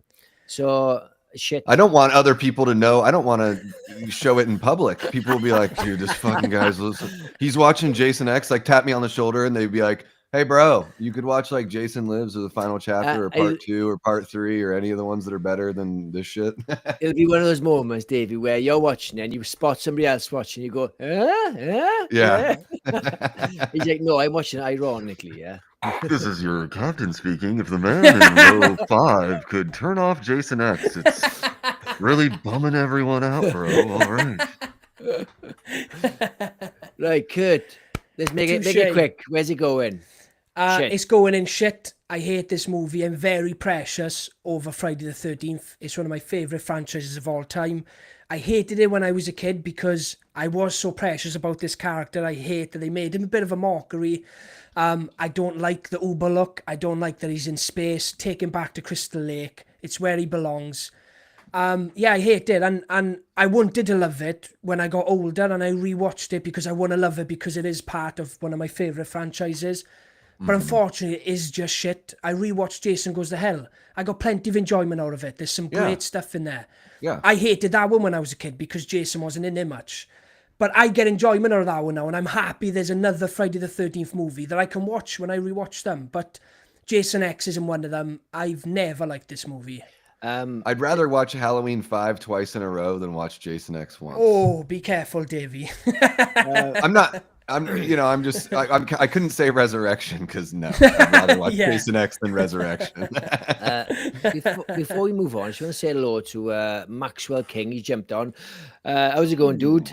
If you haven't subscribed to his channel, check him out. He's got an awesome channel. He does a lot of effort. He actually films himself like in the woods if he's doing like a Blair Witch review, or he's proper interactive. I gotta say, he does puts a lot of effort. And we've had him on the show. He's been on the show. He's a top man. Yeah. I dig it. Right. Next up, we've got Predator. Now, don't forget Don. Don Keat joined us. Wait, look at this. Gotta say what's up to Don. Don says, hi guys, hope you're well. I forgot that you swapped nights. Oh crap, fashionably late. Don, we wouldn't have it any other way, but we're glad you're here now. Yes. Thanks for jumping on, Don. Appreciate it. Yes, so I'm going to make this quick. Predator, look, is a fucking top-notch film. It's one of the greatest sci-fi films ever. It takes something like to have all these sort of buff fucking soldiers be basically taken out by one by this predator, and then having Arnie to just resort to just bare basic traps made of wood. It is so clever and so brilliant, and I like Prey. I think it's a decent sequel, but nothing comes close to Predator at all. It's one of the greatest films ever. You can love Prey, but appreciate that nothing will come close to Predator 1. I like Predator 2 and Predators. The only Predator movie I don't like is The Predator, but none of them will ever come close to the original one. I agree with you. It is a phenomenal movie. There's 2 quotes in this film, right, that I quote on a daily basis, and it's, someone accused you of being the best. It's one of the most 80s line ever. I love that line from Apollo Creed. And they've got us dug in like an Alabama tick. I say that all the time. It's one of my favorite quotes. It's so 80s. It's so macho. It's a phenomenal movie. This is Arnold Schwarzenegger. Cracking film. Yeah. Dave? Yeah, I really enjoy Predator. I'd probably say, like, just to create a little bit of a separation, maybe I would put it in holy shit, that's cracking instead of top notch. Although I think the reason why, like, I'm totally okay with it being in top notch is that even though it does have all of those kind of cheesy elements of like an 80s action movie, like the, you know, sweaty buff guys, like being like crazy amounts of macho, I do think it's so creative with the character design of the Predator.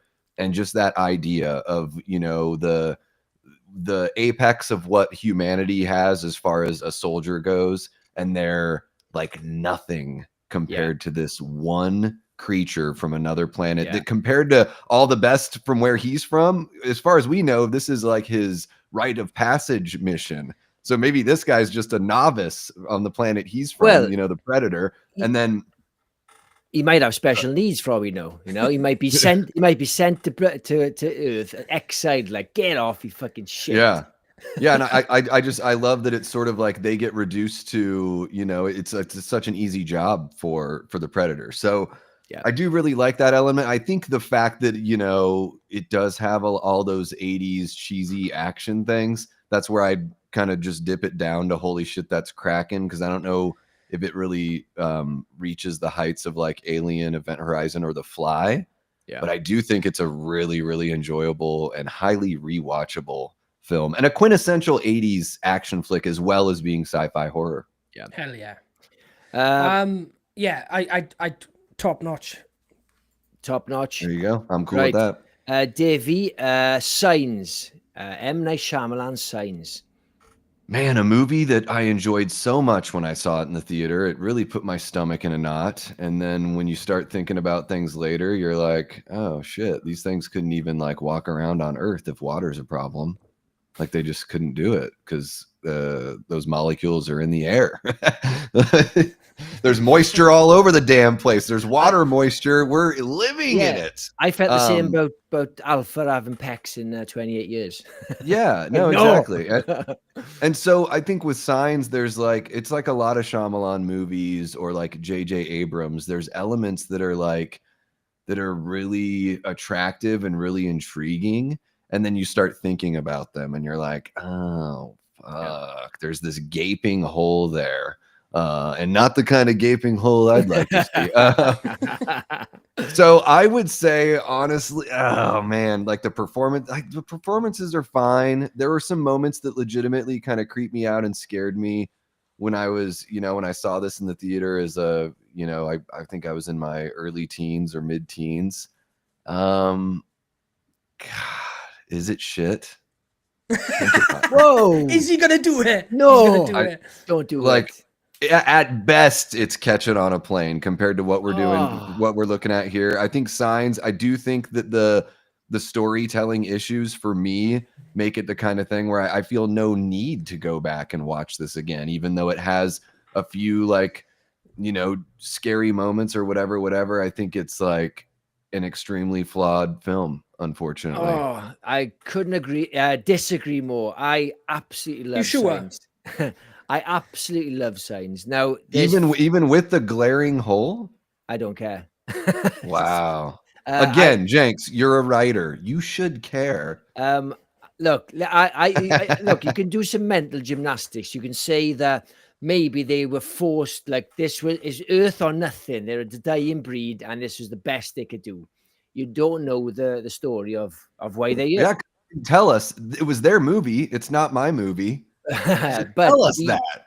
Either way, I love this film. It is yes, there's some dodgy dialogue when you got when the cop is talking about this woman who was spitting on everything, and do you remember? And it's like Shyamalan doesn't really know how to write humans. He doesn't know how to write dialogue.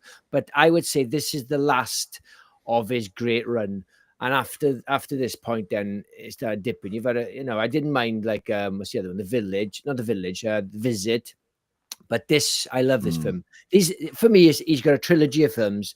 It's got Sixth Sense, Unbreakableness, and I love this. And I'm going to put this in. Holy shit, that's cracking.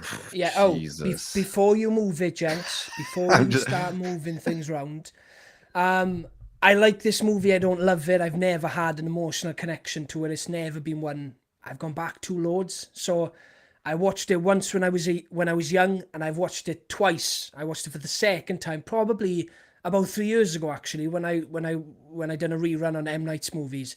And it's an okay movie. There's some great elements in there. There's some really good horror elements in there. They got some really good scares. And I think the look of the aliens are good until you see too much of them and you can see the flaws in them. Maybe when it came out, they looked better, but they're the Grinch without a belly. Yeah. Yes, there's a lot of flaws in the aliens as well. But when they're in the darkness, they're great. Mel Gibson and Joaquin Phoenix are really good in this movie. Yeah. I do think it's a decent M. Night movie, but it's never going to be one that I rave about or go back to. But I'd put it in Not Bad Boyo. It's got some good elements, but I don't really care for it. I would say keep it there then in the middle. I just remember seeing in the cinema, I know that scene where it shows the party and it's like found footage of the alien. It's like the Bigfoot. Yeah. It's so disturbing and still looks good now. I thought when they're in the cellar and the aliens like reaching under the door, that really creeped the hell out of me. But I think what the movie does the best is it really is deal with the struggle of the faith of Mel Gibson's character after having lost his wife. So the thing that has nothing to do with the alien thing or the sci-fi element really is the part that worked the best for me. Yeah. The fact that the name Signs isn't talking about the signs in the cornfield. It's talking about, what the wife said that ultimately led them to defeating the aliens down the road. So next up, Kurt, you want to kick us off? The Substance. This is, I think, the newest on the list. Oh, no, sorry. Companion's the newest. So I know this is a new movie, guys. It's very fresh. I've still only seen it once, but I'd have to put this in top notch. This movie blew me away when it came out last year. It was by far my favorite movie of the year.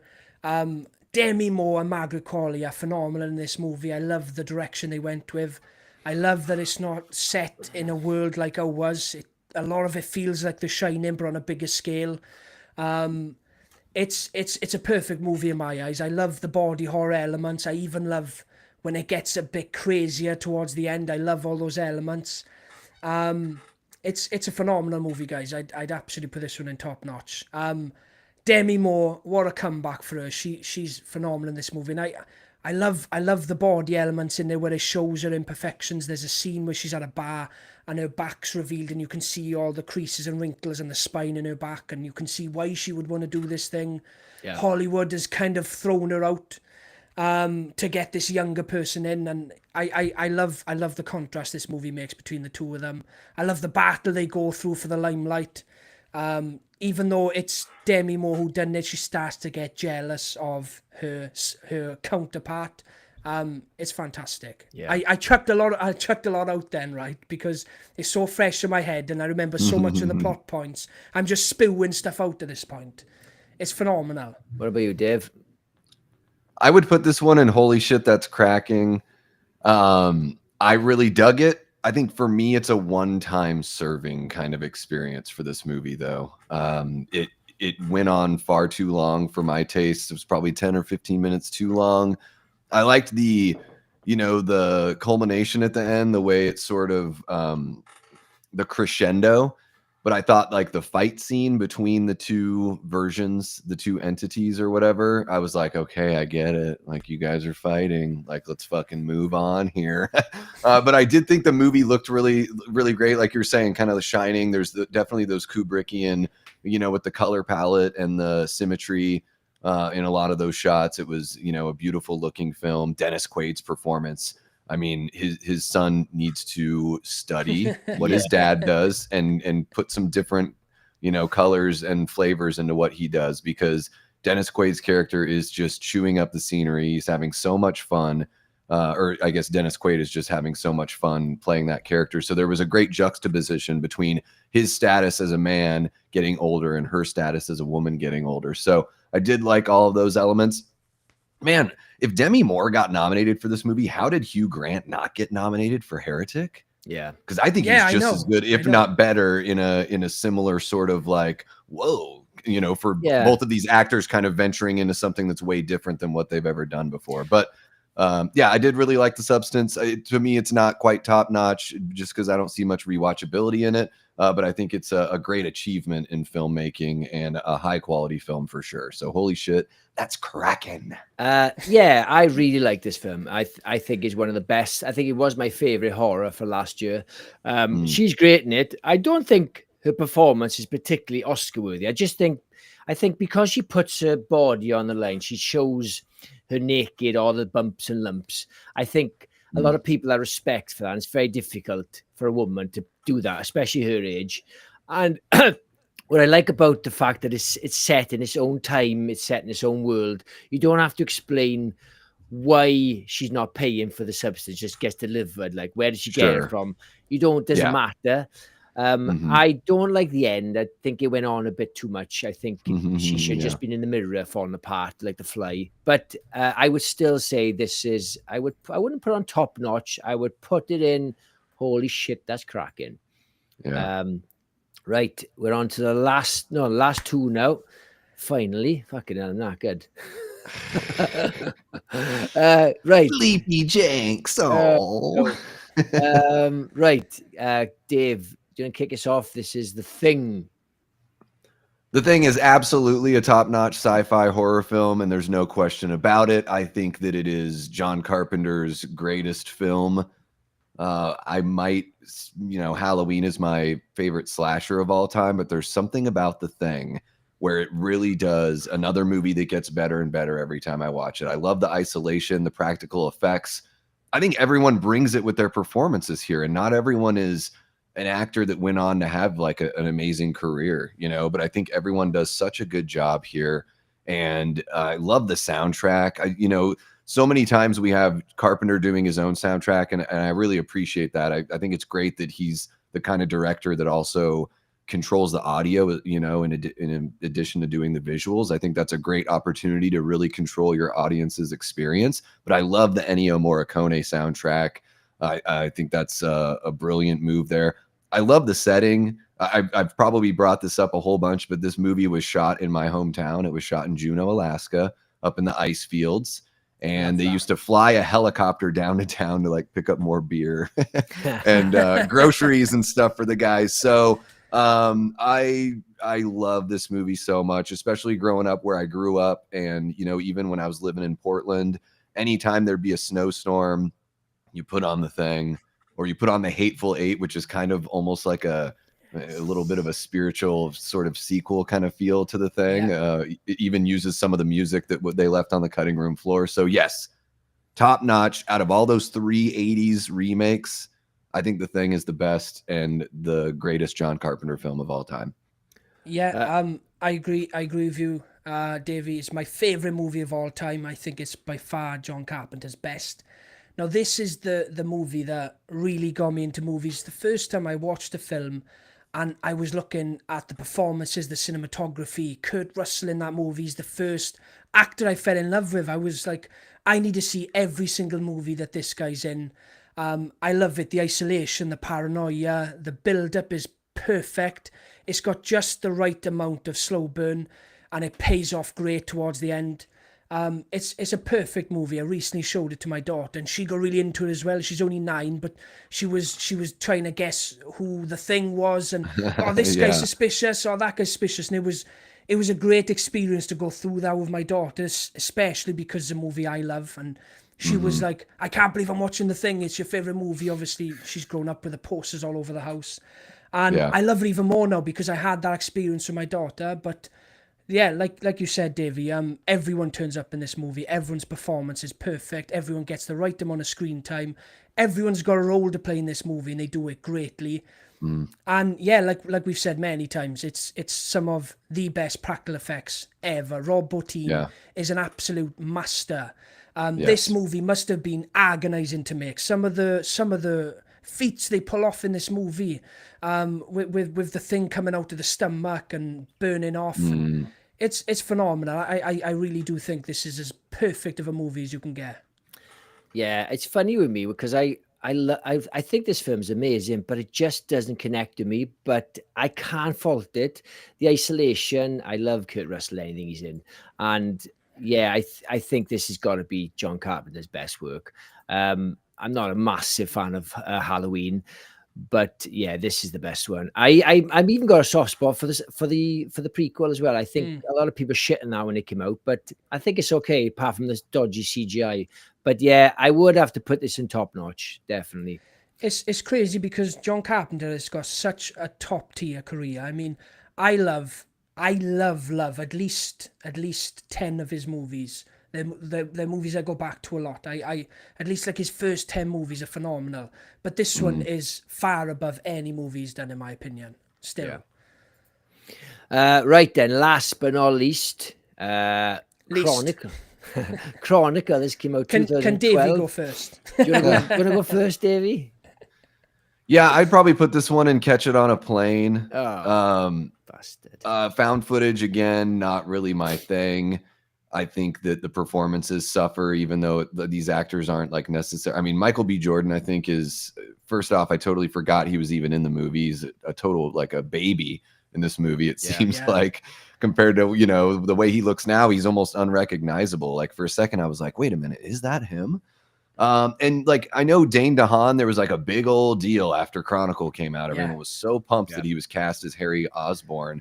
And I think he's got some good stuff here. But the thing about found footage is when they try to sound like regular people, I think sometimes it's just like, it doesn't work for me.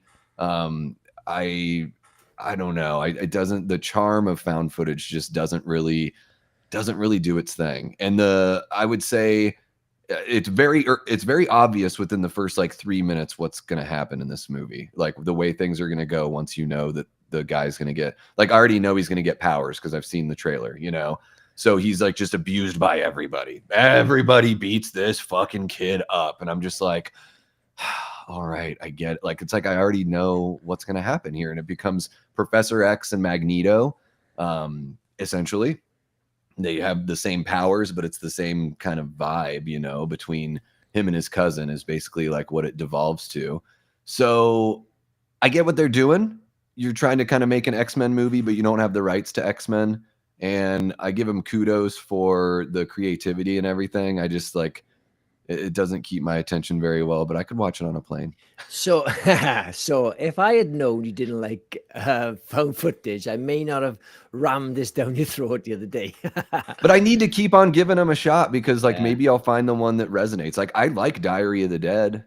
You know, that's like Diary of the Dead's probably my favorite found footage movie because I love Romero so much. But like Hell House LLC, I was like, this is supposed to be scary? Like, the clown is looking in a different direction. Like, like actually, like these characters that just like this whole like ad lib kind of feel to the scripts that they use. It just doesn't feel real to me. I don't know. So. I completely disagree with you.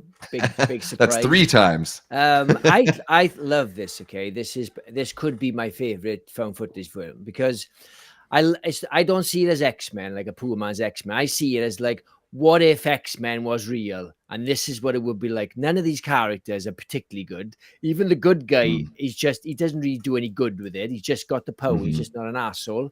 And I love the fact that they've only got one power that can be utilized in so many ways. So basically, they got Superman's powers, but they've only got telekinesis. So it's not like they got this and they got that. They kind of just adapt it. But I just love the little details where when they're flying in the air and they got big, massive ski jackets on, and you're thinking, yes, they would be fucking freezing. Yeah. And do you know what? The ending, when they have that fight is it Seattle, I think they're in, isn't it? Yeah. Because they got it's amazing. It's very much like Superman 2, like when Superman's fighting Zod and the other two people. I love this. The pacing's brilliant. Yeah, I know what you're saying. You can see where it's going, but to really have this descent into darkness over like 80 minutes with just small little moments, like with a spider, I love it. I absolutely love this film, and this for me top notch. Wow. Yes. I told Curtis, I was like, I'd rather watch Street Trash in slow motion than watch Chronicle again. And I said to him, I was like, please repeat that on the show. To me, I've never really gravitated towards this one. I think it's an okay film. I've probably only watched it about twice, once when it came out and once a few years ago. It's very inoffensive. It's an easy watch, but it's never been one I gravitate towards. I'm running on Steam here, so I'm just going to put you all out of your misery. I'm going to put in Not Bad Boyo. Not bad. So can we keep it in Not Bad Boyo? That's fair, isn't it? I think that's fair. Yeah. Yeah. Right, so let's look at our top tier then. We've got top notch. We've got Alien, Event Horizon, the Fly, The Thing, Predator. No big surprises there, I would have thought. Absolutely not. I think that is where they're all meant to be, I think. Yeah. Yeah, listen, it's a long show for us, 2 hours. This is nothing for me. I go 3 all the time. But it is only 1:30 here in the afternoons. Yeah, what it is, we tend to go late trying to catch American audiences, see. Yeah. And you as an American don't give a shit about the Brits, whether you catch us. That's not Hey, I started out the stream saying that I'm trying to stream earlier because I love the audience members over there in the UK. It's a slither compared to your audience, isn't it? Well, and to be fair too, it's like it's not even that. It's like I always time my shows for the East Coast audience. So it's like not even the people in the time zone that I live in do I care about as much because more people live on the East Coast. So that's the clock that I'm always set to is those fuckers in New York and Pennsylvania and Jersey. So before we wrap it up, what do you want to pitch your channel? Give a bit of a pitch. Yeah, guys, if you haven't made your way over, I see a few people that I haven't seen in the chat over on my channel. Maybe you've subscribed. I'm just 19 away from 1,500, and what I've been doing on the channel is, I go live a few times a week. I bring on guests. Sometimes I just have a topical discussion. Sometimes we do watch parties. The lives are kind of a mishmash, but I also do pre-recorded movie reviews. I do out of theater, non-spoiler reactions. And most of the time when I'm doing a movie review, it's non-spoiler as well. I've gotten into a few kind of like video essay sort of things. I did a video on how I feel like Evil Dead Rise is a pro-motherhood movie. We don't really see that very much. So I want to get into a little bit of that more. But yeah, I've got weekly, I've got a show called Late Night with the Davey on Wednesdays. That's 9 p.m. Eastern. And then I've got every other Monday, I do a live show called Hit the Bricks. That's a horror movie news show with Lee McCoy from Drum Dums and Nick Miller from the Lost River Drive-In. So that's really fun. And then I'm just randomly popping up all over the place. So yeah, give me a sub. It's always fun hanging out in the chat. We have a blast. I love this community. I love getting to know more people and also, letting people get to know me. All the ugliness and all the silliness, everything. I'll give you all I got. I think I've lost track of how many times we work together now. It's got to be about 10 it's times. Been a handful Between the two channels. Yes, and guys, I'm getting back on that Tales from the Crypt train, so don't worry. I love the 2 episodes that we shot. I know we put out one of them like right away because it just happened to be the next one. Yeah. Right? Yeah, It and did, then yes, yeah. I have to get back in the swing. I went through a big change in my personal life. For everyone that doesn't know, I don't need to get into it, but anyway, it just sort of put me off on my desire and drive to do pre-recorded, but I'm back in the saddle. I'm ready to go, and I need to hop back on the Tales from the Crypt train because I love that show. But yeah. I love working with you guys. Thank you so much for having me on. I want to get you over on my channel as well. You know, I mean, if I'm showing up in the live streams as much as I am, it's like, you know that there's something there. So I really appreciate what you guys do. I always refer to you as my Welsh brothers from other mothers, and I truly mean it. You guys are so charming. Love the chemistry. I can't recommend this channel enough for anyone that's new. So there you go. Dave, you're awesome, pal. And like you said, with you popping up, we do really appreciate the time you put into coming into our lives. You do not miss a live, and I know the time difference is so different. God knows what you're up to when you're watching it. But sometimes I'm at work. Shh, don't tell. But we appreciate the support, David. Yeah. We'd love to come on your channel again, and obviously you're welcome back whenever, pal. Yeah. Listen, guys, all the guys in the chat, sorry, we're pretty usually better at reading no comments, but it's difficult with ranking and with the guest. With blah, blah, blah, blah, blah. We do apologize. But listen, guys, we'll be back on Sunday. I think we're going to be doing a 6-month review of the year. Yes, yeah. And then Monday we'll be reviewing feeders. What? Whether you like it or not. So this is not fair for me. So Davey, we're doing this feeders thing. I got to watch it and we got to review it.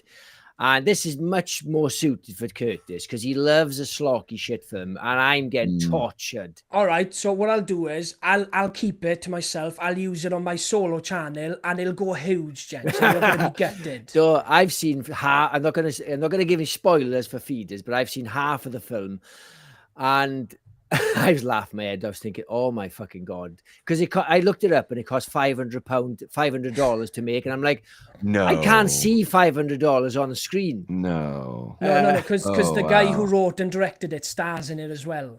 Yeah, we just pocketed it. Well, but I think that's like one of the things that makes your guys' channel work really well is that you have overlapping taste, but then on the, you guys have extreme differences in taste as well. So I think that's one of the great things. Sometimes I wish I had a partner on the regular because I think it would be easier just to sort of bounce off. Whenever I do like a review with Cecil Laird from the Horror Show channel, it just always seems so natural. And then I sit here and I do a pre-recorded review and I pick myself apart and make sure I say everything absolutely perfectly. And I drive myself crazy. So I think it's part of your guys' charm that, Curtis has no taste. And that Jenks, you can't unstuff your shirt from your fucking pants. Touche, Davey. I love it. Right, guys. If you haven't already subscribed to ours or to Davey's channel, and also if you want to become a member, one of our Twisted Nights, it's only 99 cents. You get loads of shit. Not shit, good stuff. And get feeders. Yeah, you get feeders. But yeah, we'll catch you on Sunday. When's your next show, Dave? I might actually go live later today to cover some news that we didn't get to on Hit the Bricks because we just kind of got off topic. That's what happens. So yeah, I think I might go live later on today, cover some news, and then I'll be back on the weekend. Oh my God, my head's spinning from how busy it's been. So we'll see. Right. Well, guys, we'll catch you on the next one. Cheers, guys. Cheers, guys. Take care, y'all.